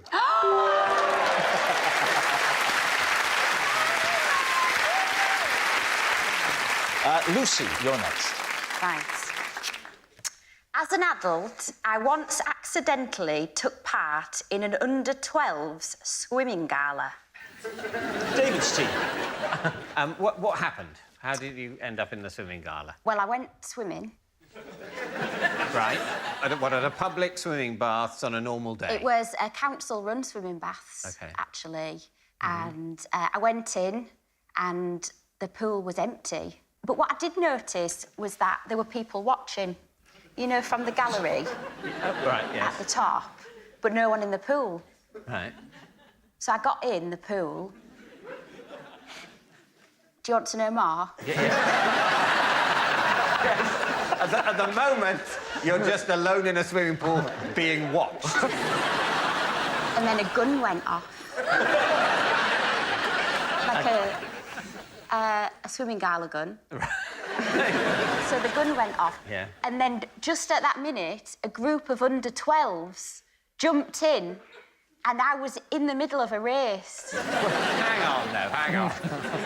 When you arrived in the pool area, right? Yeah. You noticed the pool is empty. Yeah. You noticed the gallery of spectators. Gallery of spectators. You didn't notice these lurking 12-year-olds. They weren't there. They weren't there. Do they normally fire the gun before anyone has entered the room or come near the pool? Well, they must have been there, but I was distracted by the people in the gallery. So you put a foot in the water, a gun goes off, some 12-year-olds jump in. Yeah. What happens then? Then we'll swim. You continued with your swim? I'd paid my money. And were the kids good swimmers? Were they overtaking you? Well, when I reached, you know, did a lap and reached the end, someone said that I had come third.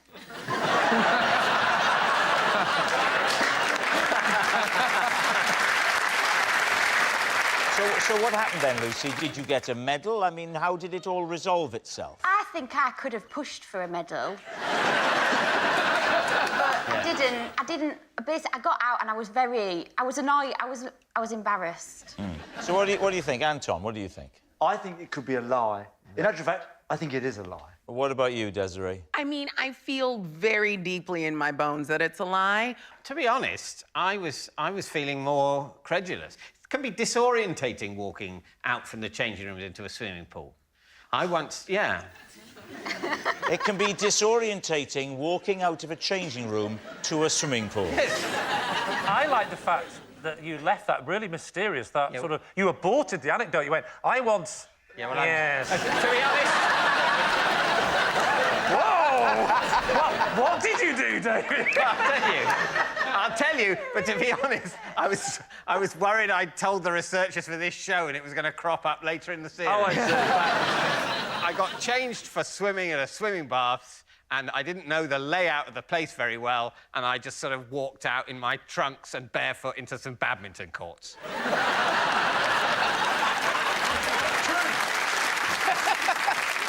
Wow. 16 years? We're running out of stuff, and you just throw that away. Yeah. OK, do you still think lie? Yeah, but go with your gut. Lie, we're going lie. OK, they're saying it's a lie. Lucy, was it a lie or was it in fact true? It was true. Wow.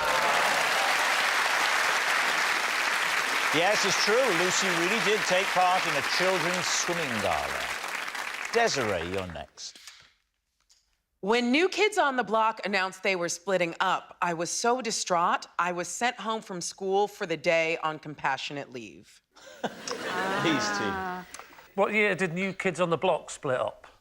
They split up when I was 13, so this would have been 1992. And can you name one of their albums? New Kids on the Block. And was the second one called New Kids on the Block too? No, it was called Hangin' Tough. That was another one of their songs. It was. There might be some people watching, you know, I doubt it. Who don't know. They're not perhaps au fait with New Kids. So let's have a look. There, look at that. Yeah. Desiree, can you name them? Danny, Donnie, John, Joe, and Jordan. No, that's Donald Duck's nephews. Did you go to school knowing the news? No, I found out it went around during the in between second and third period. This was pre-internet. I mean, it doesn't take the internet. All it takes is passing people in class. There's somebody crying by their lockers. You're like, what's wrong? And they're like, New Kids broke up. And then you said, can I go home? I mean... So, Desiree, you hear the word. Yes. Which teacher do you go to? How do you approach them? How does it go? So basically, by the time I got into third period, there were already girls that I'd seen early in their day who had gone home. Wow. And I mean, I was upset, but I wasn't so upset until I realized that it was a good way to go home. I realized if I could work up enough emotion, if I could go I don't know how I'm gonna make it through the rest of the lesson. You know, most people don't want to deal with a girl crying. Yeah. Basically, the teacher sent me to the nurse. The nurse The called nurse? Yeah. For tears? Yes. That's the first line of defense is the How nurse. How stupid was your teacher that they didn't know what the water coming out of your eyes was? You need to see a nurse! All right. So what? Look, she seems. What is she? What is she, Rob? She seems. The suspense is killing me. She. Are you auditioning for Open All Hours? She seems... She seems to have been very honest, in my opinion. Well, she has been very honest. Now, what do you think? Lucy? Oh, I don't know. I'm more... What do you think? That's a good, decisive decision. What's your... You do this for a living, don't you? What the...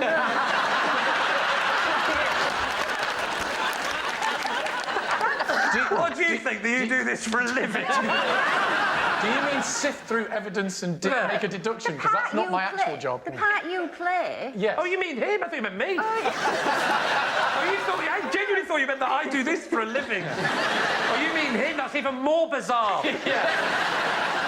Who does it for a living? What do you do? Death in Paradise.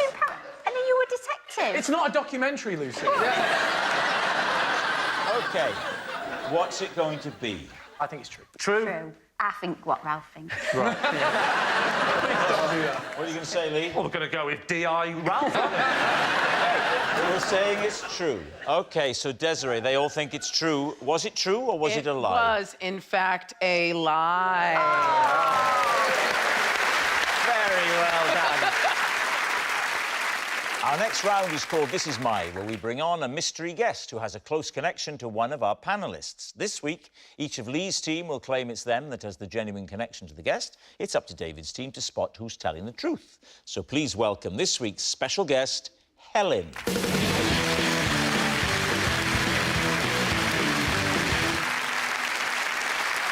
So, Lucy, what is Helen to you? This is my old neighbour, Helen, although for 2 years I mistakenly called her Brenda. Ralph, how do you know Helen? This is Helen. I once got a kid sent off in a football match after using her as VAR. And finally, Lee, what is your relationship with Helen? This is Helen. She is the teacher I had to apologise to after I accidentally sent my daughter to school with a dead gerbil in her bag. So there we have it. David, where will you start? OK, so, Lucy, you called her Brenda for 2 years? Yeah. And how did you come up with the name Brenda? Brenda was the name of her chicken. I'd heard Helen talk about Brenda. As if she was talking about herself in the third person. Like, Brenda's a winner. Brenda's not going to take any more of this. Brenda's laid an egg. She laid lots of eggs. Right.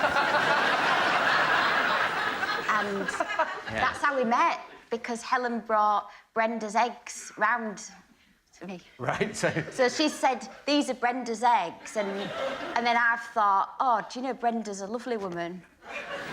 it's an odd way of referring to your own property. This is David's cup of tea. I mean, you didn't twig that she didn't mean herself. I think she talked about Brenda more than she talked about herself.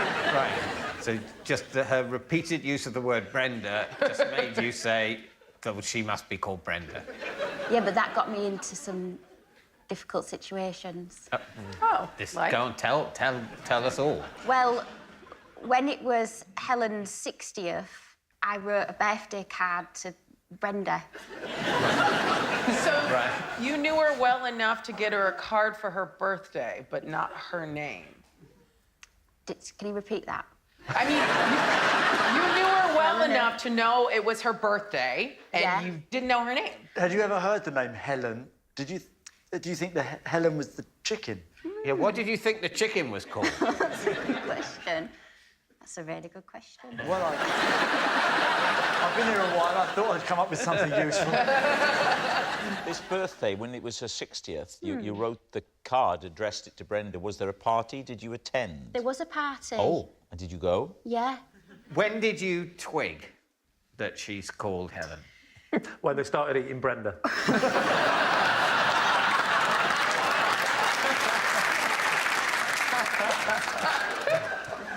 Another neighbour rang and said, you've been at the party calling Helen the name of her chicken. That's a confident thing to phone you up and say, isn't it? Oh, she's a confident neighbour. What's her name? Rover. And then, once you were illuminated as to your error, tell us about the next time you saw Helen. Well, I rang her. You rang her? And I said, I'm so sorry, I've been calling you the name of your chicken. And how did she respond? She said, that's when she realised she had the right person this time. No, she didn't mind, and she said, it's a lovely card, and I don't mind that it says Brenda in it. All right, who would you like to quiz next? Ralph. Yes. You used Helen as what? I once got a kid sent off in a football match after using Helen as VAR. So, now, I actually know, stereotypically, I shouldn't know what that means, but I do.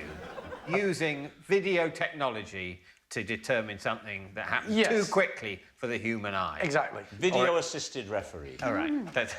Thank you, person in Rob's ear. OK, so what is this match? It's the Chertsey Town under-11s football match, league game. Are you under 11 at this point? No, I was watching my friend's kid play, my friend Barney. And what happened? Well, they were playing against Slough, which is a relatively tense game. It's not quite a local derby, but they're both good teams and they were vying for, like, top of the league. And to be fair, all under-11 games are derbies. You don't travel to Aberdeen for a game. They're all pretty close to each other. There was a lot of rivalries, my point. Yeah. So it was quite an important game.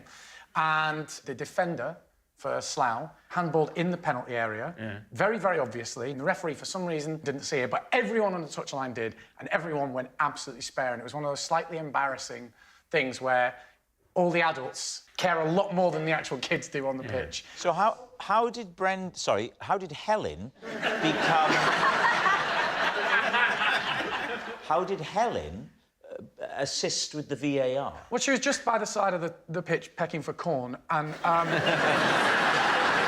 Helen was videoing it. So I went, hold on, and I ran onto the pitch and said, ref, come and look at this. The ref saw it, saw that the kid had handballed it, and sent the kid off. Sent him off? Sent him off. I love the idea that he started his story by saying some of the other parents take it too seriously. Look at it! That's quite harsh for a handball, isn't it? Sending off, It was deliberate in the penalty area. And that is the rule. If it's deliberate in the penalty area, you get sent off. Yeah, and at 10 years old, that's an important lesson to learn, David. I mean, I agree with you. I would say the clue's in the name, football. Right, would you like to take any time now asking Lee about his claim? OK. just recap, because it was a while ago. This is Helen. She's the teacher that I had to apologise to when I accidentally sent my daughter to school with a dead gerbil in her bag. How did this come about? Well, my daughter has a gerbil. Mm-hmm. Well, had. Yeah. And how did the gerbil die? I'm not sure. All I know is that CPR didn't help. That's my wife's name.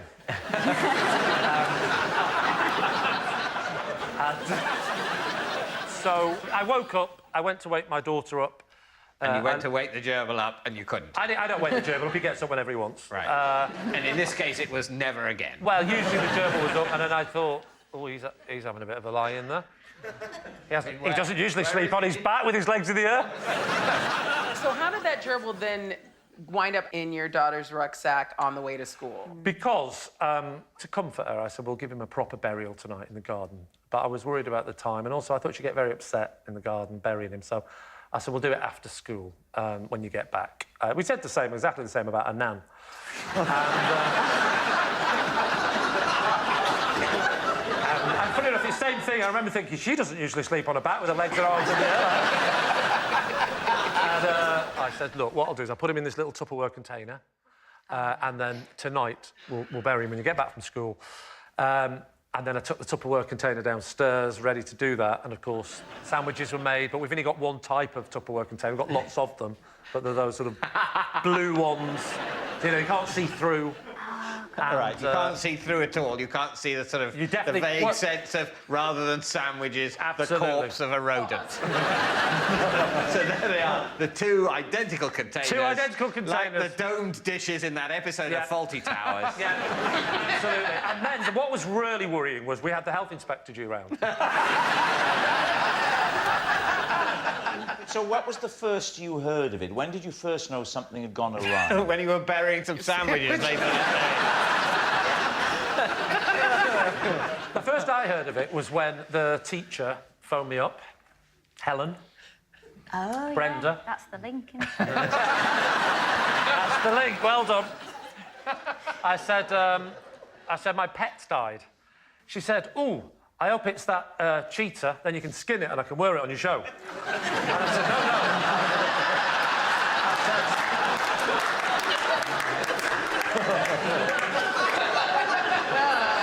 Are they told not to laugh or is she angry? She rang me and she said, it's Miss, and you're not going to believe this, but it's genuinely true, Miss Fowler. Genuinely true. Is it? Chicken connect. Yeah. Well, you say, is it? It can't be true if you're telling the truth. Work it out, Lucy. That means you're telling us it's a lie. Miss Fowler. It's Miss Fowler here. Miss Fowler rang me up and said, your daughter's in tears. And I said, right, what's happened? And she said, well, she went for lunch and the other kids, you know, it was the usual stuff, Baby Bell, Ribena, and you've gone with dead gerbil. And then she said the key word that made me feel I was a bad father. She said, again. She knew, obviously, my daughter knew what had happened. Mm-hmm. But she was traumatised, absolutely traumatised. And she's now in care. Did she eat it? Did she eat it? Did she eat it? Well, she didn't eat it, because she's not a lunatic. Right, we need an answer. So, David's team is Helen, Lucy's misnamed mate, Ralph's replacement referee, or Lee's traumatised teacher? Well... Lee. You think it's Lee? Lee, I'm desperate for it to be Lee. Yeah.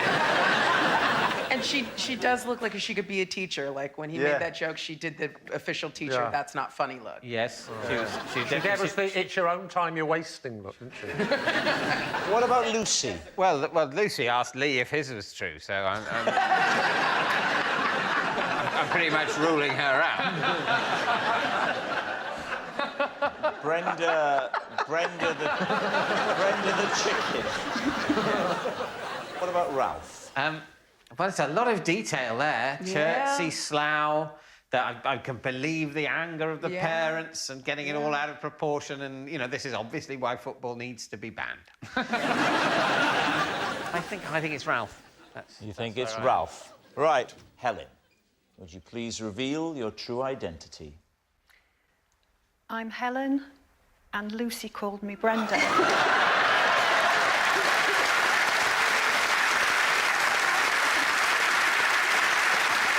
Yes, Helen is Lucy's misnamed mate.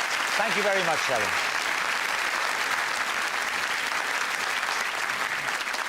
Which brings us to our final round, quick-fire lies, and we start with... It's David. My local greasy spoon has named one of their all-day breakfasts. Sometimes you can sound really posh, can't you? My local... I think we're going to go with lie. My local greasy spoon has named one of their all-day breakfasts after my regular order. Now, for just £7.99, anyone can enjoy Hungry David's Mushroom Madness. These two. Wow. Can you tell us what a mushroom madness is, please? The Mushroom Madness is 4 large fried, you know, like the large fried mushrooms. Oh, I don't like them. Yeah. It has rotational symmetry. That's the key thing. Right. 4 of them, and 2 fried eggs between the 4 mushrooms of madness. Yeah. And then diagonal bacon over the top of the mushrooms. Yeah. And toast on the side. So you know these mushrooms? Yeah. Did you ask that it has to be 4? I asked. And do you ask for the layout, or do you start positioning it like that? I initially started positioning it. Yeah. And I got chatting to the guy that works there. Sorry, whoa. You made small talk with a stranger? Yes. Come on, David. Well, remember, this could be a lie. Oh, yes. Yeah. So you were brought a breakfast, a normal breakfast, and then you... ruined it. Built it on... No, I ordered the items. You know how they have various set item things you can go for, or you can just say, I'll have this, this, and this. Well, my this, this, and this has become a set item. What's it called? David's...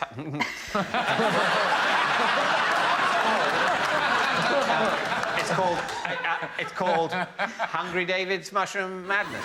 Just remind us of the layout of this meal. You want me to remember the name, remember the layout? This is just something true that happened to me. There's the 4 mushrooms, a bit sort of like sombrero-y. You know, like enormous grey... Yes. Not enormous, very, very small. But enormous for a mushroom, small for a hat. And... Oh, something else I was going to say. I can't remember now. There was something else I was going to say. I can't remember. Wonderful stuff from David Mitchell. Vintage stuff. And that's why we didn't get recommissioned. I can trace it back to that one moment when David said there was something else I was going to say. I just can't remember. Wouldn't that be a ballsy trailer for the show? This week's what I did. I was going to say something else, but anyway. And then at 8 o'clock...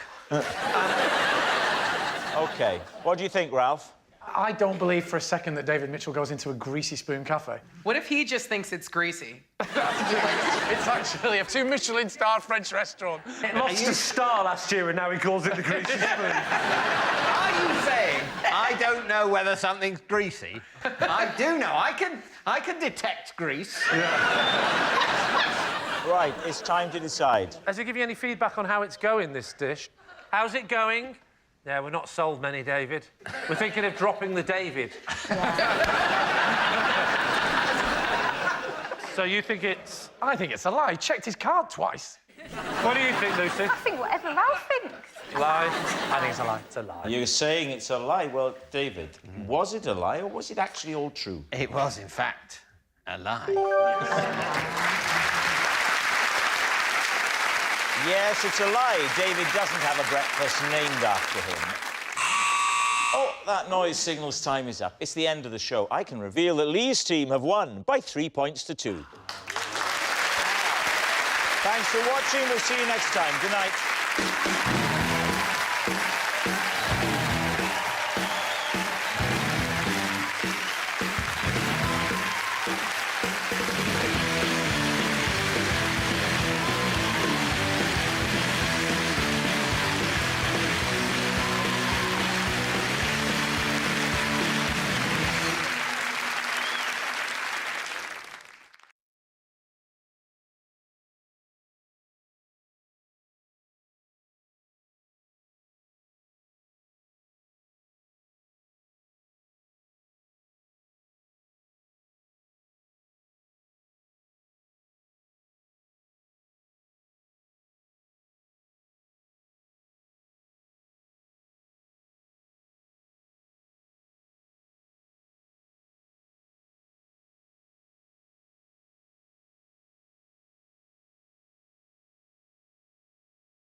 Welcome to Would I Lie to You, the show that separates fact from fiction. On David Mitchell's team tonight, one of Wales's premier TV personalities. He's about to introduce that woman who does the One Show. It's Alex Jones. And a comedian and star of The MASH Report, who recently went viral. I do hope that's cleared up. It's Rachel Harris. On Lee Mack's team tonight, a German comedian... Sorry, I meant the German comedian. It's Henning Wehn. And a hard-hitting documentary maker who's seen things that would shock you to your core. Well, that's the risk you take when your dressing room is next door to Lee's. It's Stacey Dooley. So we begin with round one, Home Truths, where our panellists read out a statement from the card in front of them. Now, to make things harder, they've never seen the card before. They've no idea what they'll be faced with. It's up to the opposing team to sort the fact from the fiction. Alex, you're first tonight. All right. On a recent trip to the zoo, my bag was hijacked by a one-armed monkey. Lee. What zoo was it? London Zoo. And which arm was it? The left was missing, right intact. As you look at it, or from the monkey's perspective? His left was missing. OK. And why was it missing now? I don't really know. I mean, we were merely visitors in the zoo, Stace. I didn't know the backstory of the monkey. No, I accept. Who is we? Me and my husband and our little boy. Your little boy. So you've gone for a little family day at the zoo? Yeah. And aren't monkeys usually behind cages or behind glass? Well, they are, apart from when you get to the rainforest section. And in the rainforest section, there are birds, there are monkeys, there are sloths.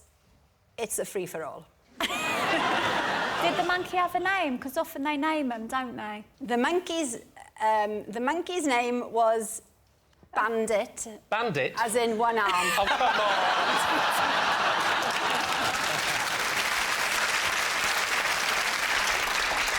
What sort of monkey? It wasn't a chimp, was it? I'm not David Attenborough, I don't know. But Excuse me, a chimpanzee, even though it looks like a monkey, isn't a monkey. Well spotted. I deliberately said that. Even though a chimp is totally, in every meaningful way, obviously it's a monkey, it's not a monkey. You know, it's a special place that's been made by biologists for pedants to reside, so that whenever anyone refers to a chimpanzee as a monkey like you did, then a pedant like me says, oh no, a chimpanzee isn't a monkey, and I've started to hate myself for that. Nice of you to join the rest of us. What happened? I'm pushing the pram. Said monkey travelled from a tree and landed on the pram. My maternal instinct obviously kicks in, so I take Ted... You cuddled the monkey. I took Ted out of the pram, and then the monkey got hold of the bag attached to the pram. In he went, spreading monkey DNA over all of the contents. What? How big is the monkey? What, that big? A bit smaller. You sure it wasn't a squirrel?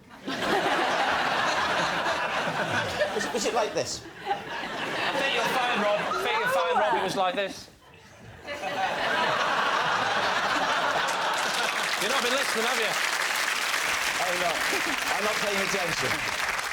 What do you think, Lee? Does it ring true? There is not a single element to that story that sounds believable. You're the boss, but I think it's a massive lie. Gotta be a lie, then. You're saying it's a lie? Gotta be a lie. OK, Alex, was it the truth or was it a lie? It is, in fact, true. Oh, my Lord! Yes, it's true. Alex's bag was hijacked by a one-armed monkey. And look, we have a picture. That is the monkey in the bag at the time. That's terrifying. Wow. Henning, you're next. As a kid, my parents denied me chocolate, so every Easter, I had to run around the garden and hunt the Easter onion. The Easter onion, yes.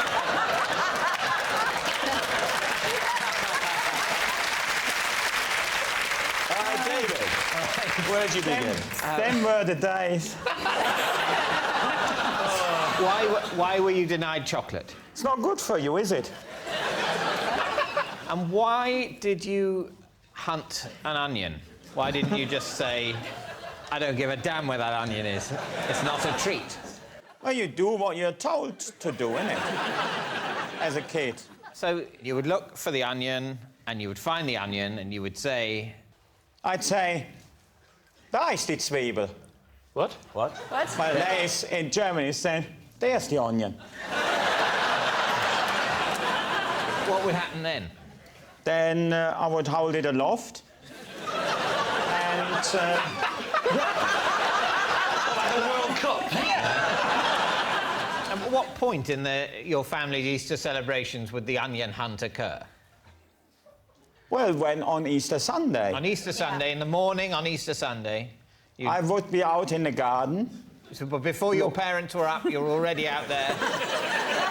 Henning, do you get on with your parents? Very well, yeah. Are they nice?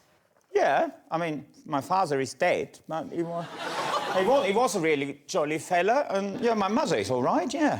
I'm glad you didn't do the speech at the funeral. Once you track the onion down, Henning, would you tuck into it? Yeah, you have a bite. Raw? So, of course. So you're very pleased, you held the onion aloft, and then you took a bite out of it. Yeah. I do feel like you're more enchanted by onions than we are. But obviously they mean a lot to me, because I knew Easter Sunday it was time to go in the garden and hunt the Easter onion. What are you thinking, Rachel? I was half believing him until the biting into it. They're quite solid, aren't they? It's like a tennis ball, isn't Yeah. it? The thing is, I can bite into an onion because I wasn't allowed chocolate. That means my teeth are good. Yeah.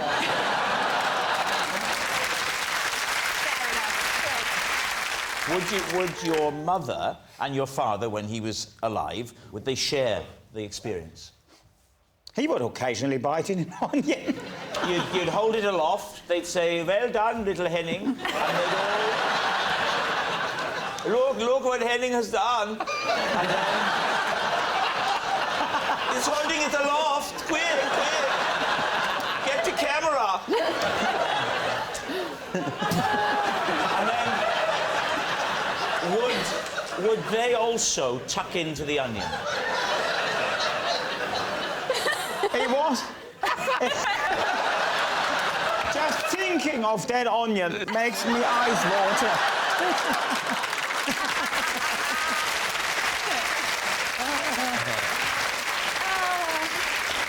What do you think? Is that truth? What do you think? Well, even though he started crying at the memory, I don't... They're crocodile tears. He does seem very moved, doesn't he? What do you think, Alex? I hope it's true, but I think it's not. I think it's a lie. It's a lie. You're saying it's a lie. Henning, did the Easter Bunny bring an onion? Sadly, it's a lie.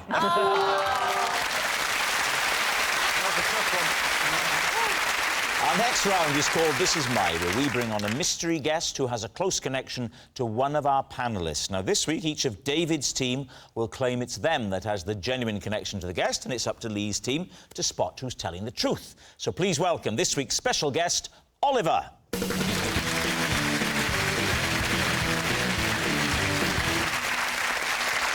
So, Rachel, what is Oliver to you? This is Oliver. He once came to my rescue when I jumped off a bridge by mistake. Alex, how do you know Oliver? This is Oliver, and I once took a worm into the DIY store where Oliver works and asked him to colour match some paint to it. Finally, David, what is your relationship with Oliver? This is Oliver, and we've become friends since he was cast as me in the German version of Peep Show. Where do you want to begin, Let's Lee? start with Rachel. Where were you, first of all? France. And why did you accidentally jump off a bridge? Because it was a sort of party in the countryside. I mean, he looks French. And I wandered away. No facial expressions. Yeah, but if he has no facial expressions, he'll look German. It'll give it away.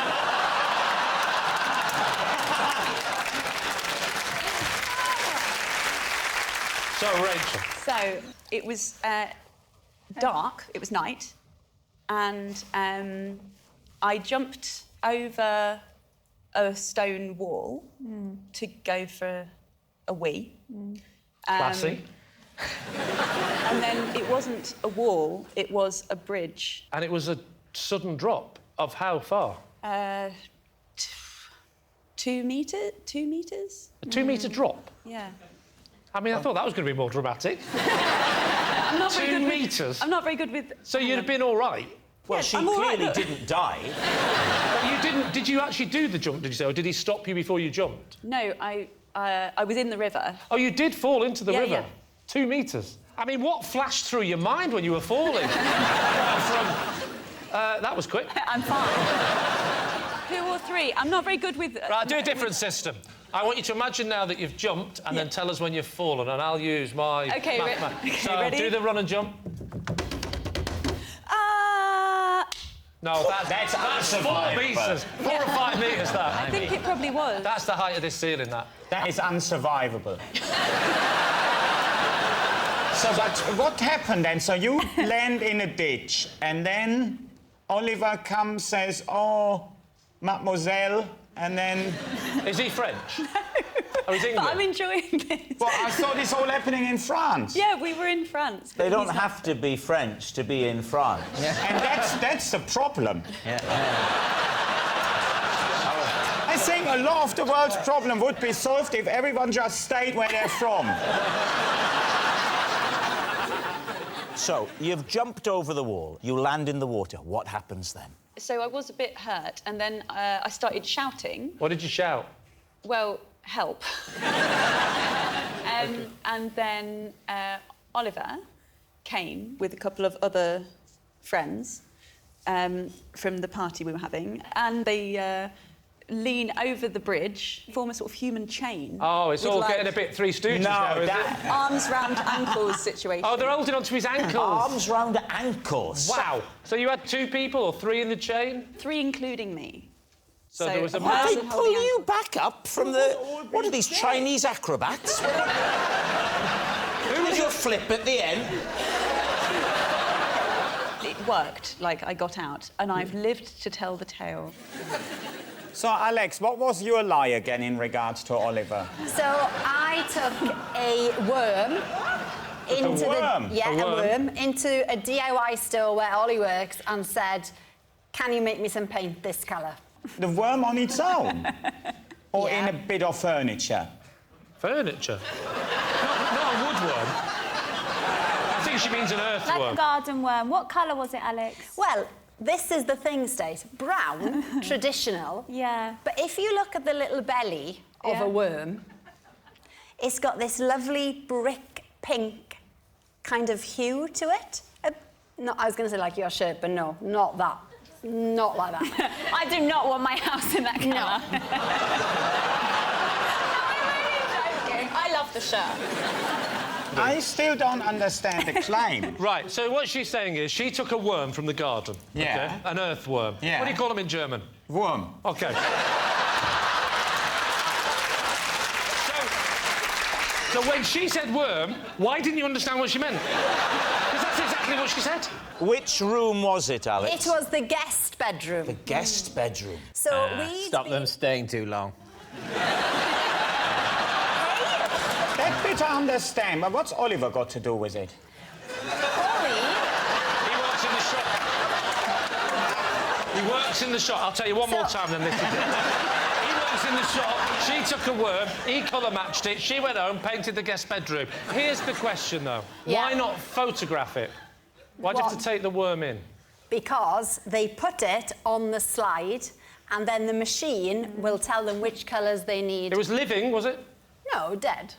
Did you kill it, or did you find it dead? Why are you asking awkward questions? So you painted your guest bedroom in earthworm pink. Did you not find, you know that horrible thing when birds smash into the windows? Was that not happening more and more? Wow, look at the side of that one!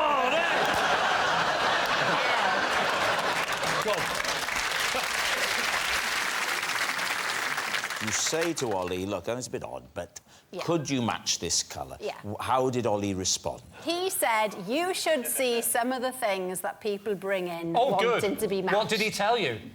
Like what? Give us some Well, examples. that's all he of said. You should see some of the things. And I went, Oh, but you didn't say like what? You weren't interested at all. No, she just if wants someone a said to colour. me, you should see some of the things that people Listen. bring in, and you went, that's all right, I don't want to know. You would have said, tell me. No, Lee, when I go to B&Q, I'm there to complete the task.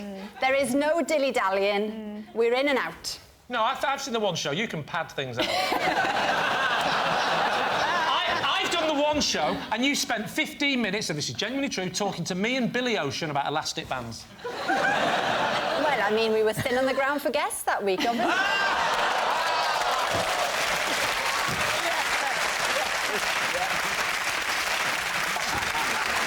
All right, now what about David? Just remind us of how you happen to really know Oliver.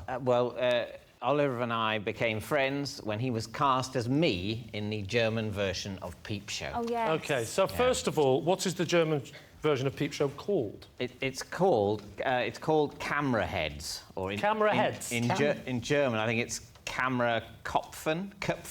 It hasn't been on yet. It hasn't been on yet? It hasn't been on But yet. I feel like Peep Show's had its day, hasn't it? So why...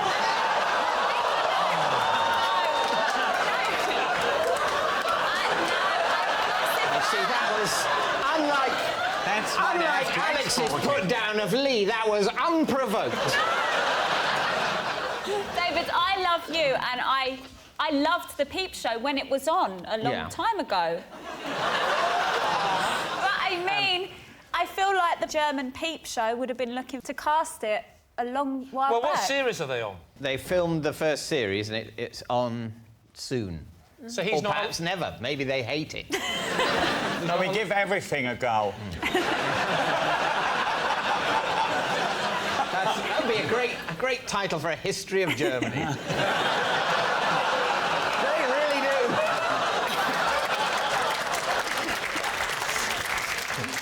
And you say you've become friends? Yeah. How has this friendship blossomed, David? Oh, Because I've known you for 11 or 12 years now, and I would barely call you an acquaintance. Thank you. How come old Fritz here suddenly your mate? How does that work? Well, I don't know. We just, you know, we clicked more.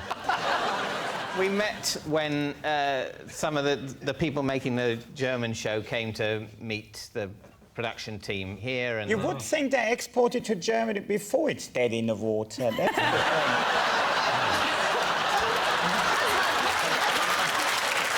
All right, we need an answer. So, Lee's team. Is Oliver Rachel's helpful hero, Alex's paint pal, or David's Deutsche double? Stacey, are you leaning towards anybody? For sure. I think he works at a homeware store and he helped Alex pick the paint. Yeah, I think we can definitely rule out Rachel's. Yeah. That didn't make no sense whatsoever. I stick a 5 on Alex. You put a 5 on Alex? I'm with my brother Henning.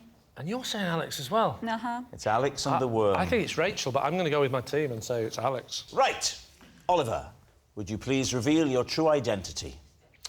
I'm Oliver, and I came to Rachel's rescue when she accidentally jumped in the river. Thank you very much, Oliver.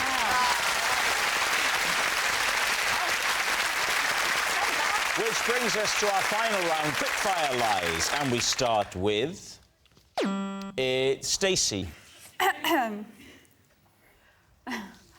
I was once so cold, I shivered my skirt off.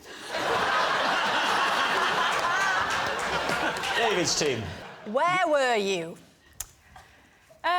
So I was round my cousin's house and we were all outside and, you know, we were all showing off. Everyone was having a beer. When was it, Stace? I was probably about 15, 16. And anyway, so everyone was out on good form and then it just turned quite cold, you know, that transition from day to night, it gets a bit chilly. But I still had the summer get-up on, and so... What kind of skirt was it? It was like a mini skirt. And did you get thinner during the night? I think actually a couple of lads had come to meet us on their bikes. And so we're talking... What sort of bikes were they? It's great when someone's so London that they've got 2 syllables for bikes. I'm actually Luton. I mean, we've got a German guy, a Northern guy, and 2 Welsh individuals here, and we've only picked up on my accent. Didn't understand the word you said. Yes, we were all just talking, and then I was talking to this lad, and I really quite fancied him, actually. And then I was sort of shivering, and I shivered my miniskirt right off, and I didn't even realise. And, like, everyone was laughing. Yes. Yeah. Well, no, I've...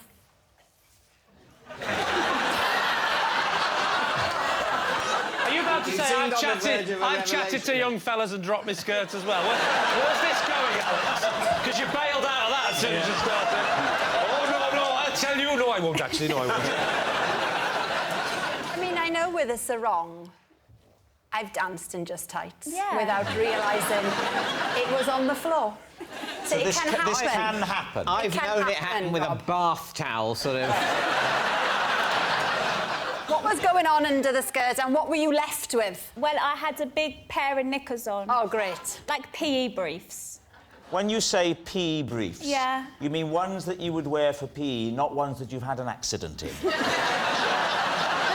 I did also wet myself in high school, but that's a totally separate story. And we... Tell you what, if we ask you back, and it is an if, save that story for them. Okay. So you didn't notice. No, So well- what alerted you to it? Everyone was laughing. I was like the joke of the night. Yes. Oh, it's heartbreaking. Yeah, I know. It's a bit like the Onion story. What, in that it's not true?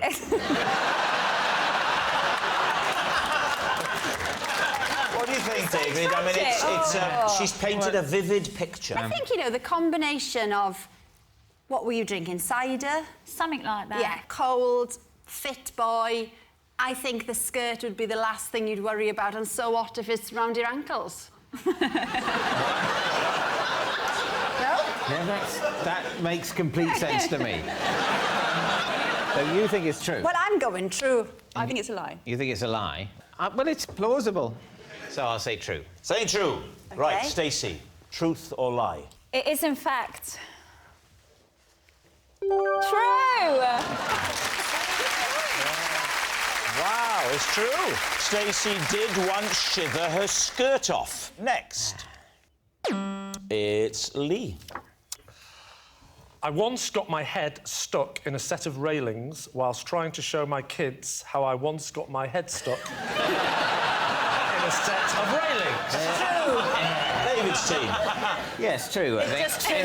Just true. Where were the railings? Which time do you mean? The second time. The reenactment was at my house, the Right. railings at the front of my house. And you said to your children, these railings bring back memories of when... Well, they're very... that's how it started. I said, they look very similar to the railings I had as a child. I said, have I ever told you the story of the time I got my head stuck in the railings? They said, no, Father, do tell. And I tried to paint the picture with words. And as you know, I'm not great at that. So in the end, I just got frustrated. It's not that hard to follow. Look, I'll just show you. Come here. And where did the original incident take place? The railing incident? Should we call it Railings 1? The 70s railings. Yeah. The 70s railings happened in my hometown. What happened? So you're stuck? Well, the first incident ended with the fire brigade being involved. Yep. And where were the railings? They were in your hometown, but where specifically? Railings 1, they were also in my house. On the front garden of your house? Yes, yes. We tried it in the upstairs bathroom, but they didn't look nice. Railings 1. We were struggling to get out of the bath. Oh, these are... Railings 1, the fire brigade was called. Yes, correct. And what did they do? They had to saw one of the railings. Yeah. What age were you for Railings 1? I was about 9. So this is a very scary occurrence for a child of 9. How did you react? Were there little tears? There was little tears, yeah. Oh, Mother, my head is stuck in the rails, I said, vocally. I'll never forget, she came out with a glass of wine and a cigarette and laughed for about 25 minutes. And how were you extricated after Railings 2? Yes. That means how did they get you out of the railings? We tried all sorts of different systems. The kids started off with Lurpak. How far apart are the railings? Oh, about 40 years.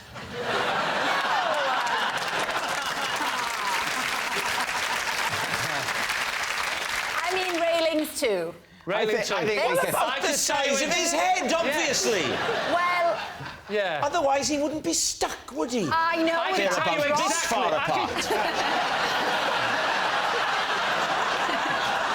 Did you not think that your bonce was going to get stuck in there? So I thought what would happen is I'd go in and it'd be a tight squeeze to get them out, but I'd still get it out. But I'd still have sort of proved my point that it's tighter to get it out than it is to put it in. So did the fire...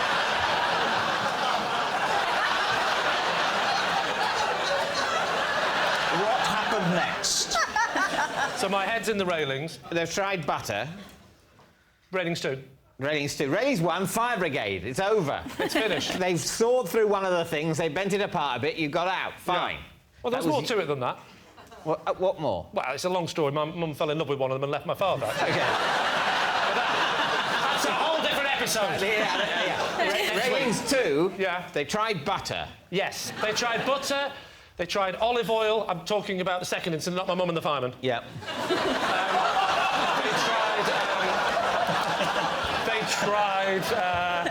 What did they try? They tried olive oil, they tried butter, they tried soap. They tried an array of lubricants I have in my house.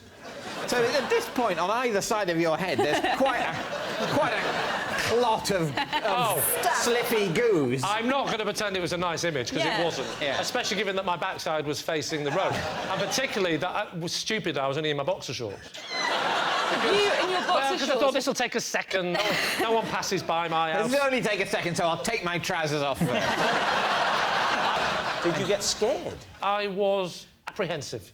Right. That someone would phone the fire brigade and an old wizened fireman would turn up and say... I remember you. You've done it again, haven't you? How did you get out? What worked in the I'll end? tell you what worked in the end. Brute force. What are you saying, truth or lie? I think lie. I think go with your heart. Yeah. OK, lie. David's team is saying it's a lie. Lee, was it the truth or was it a lie? It's a lie.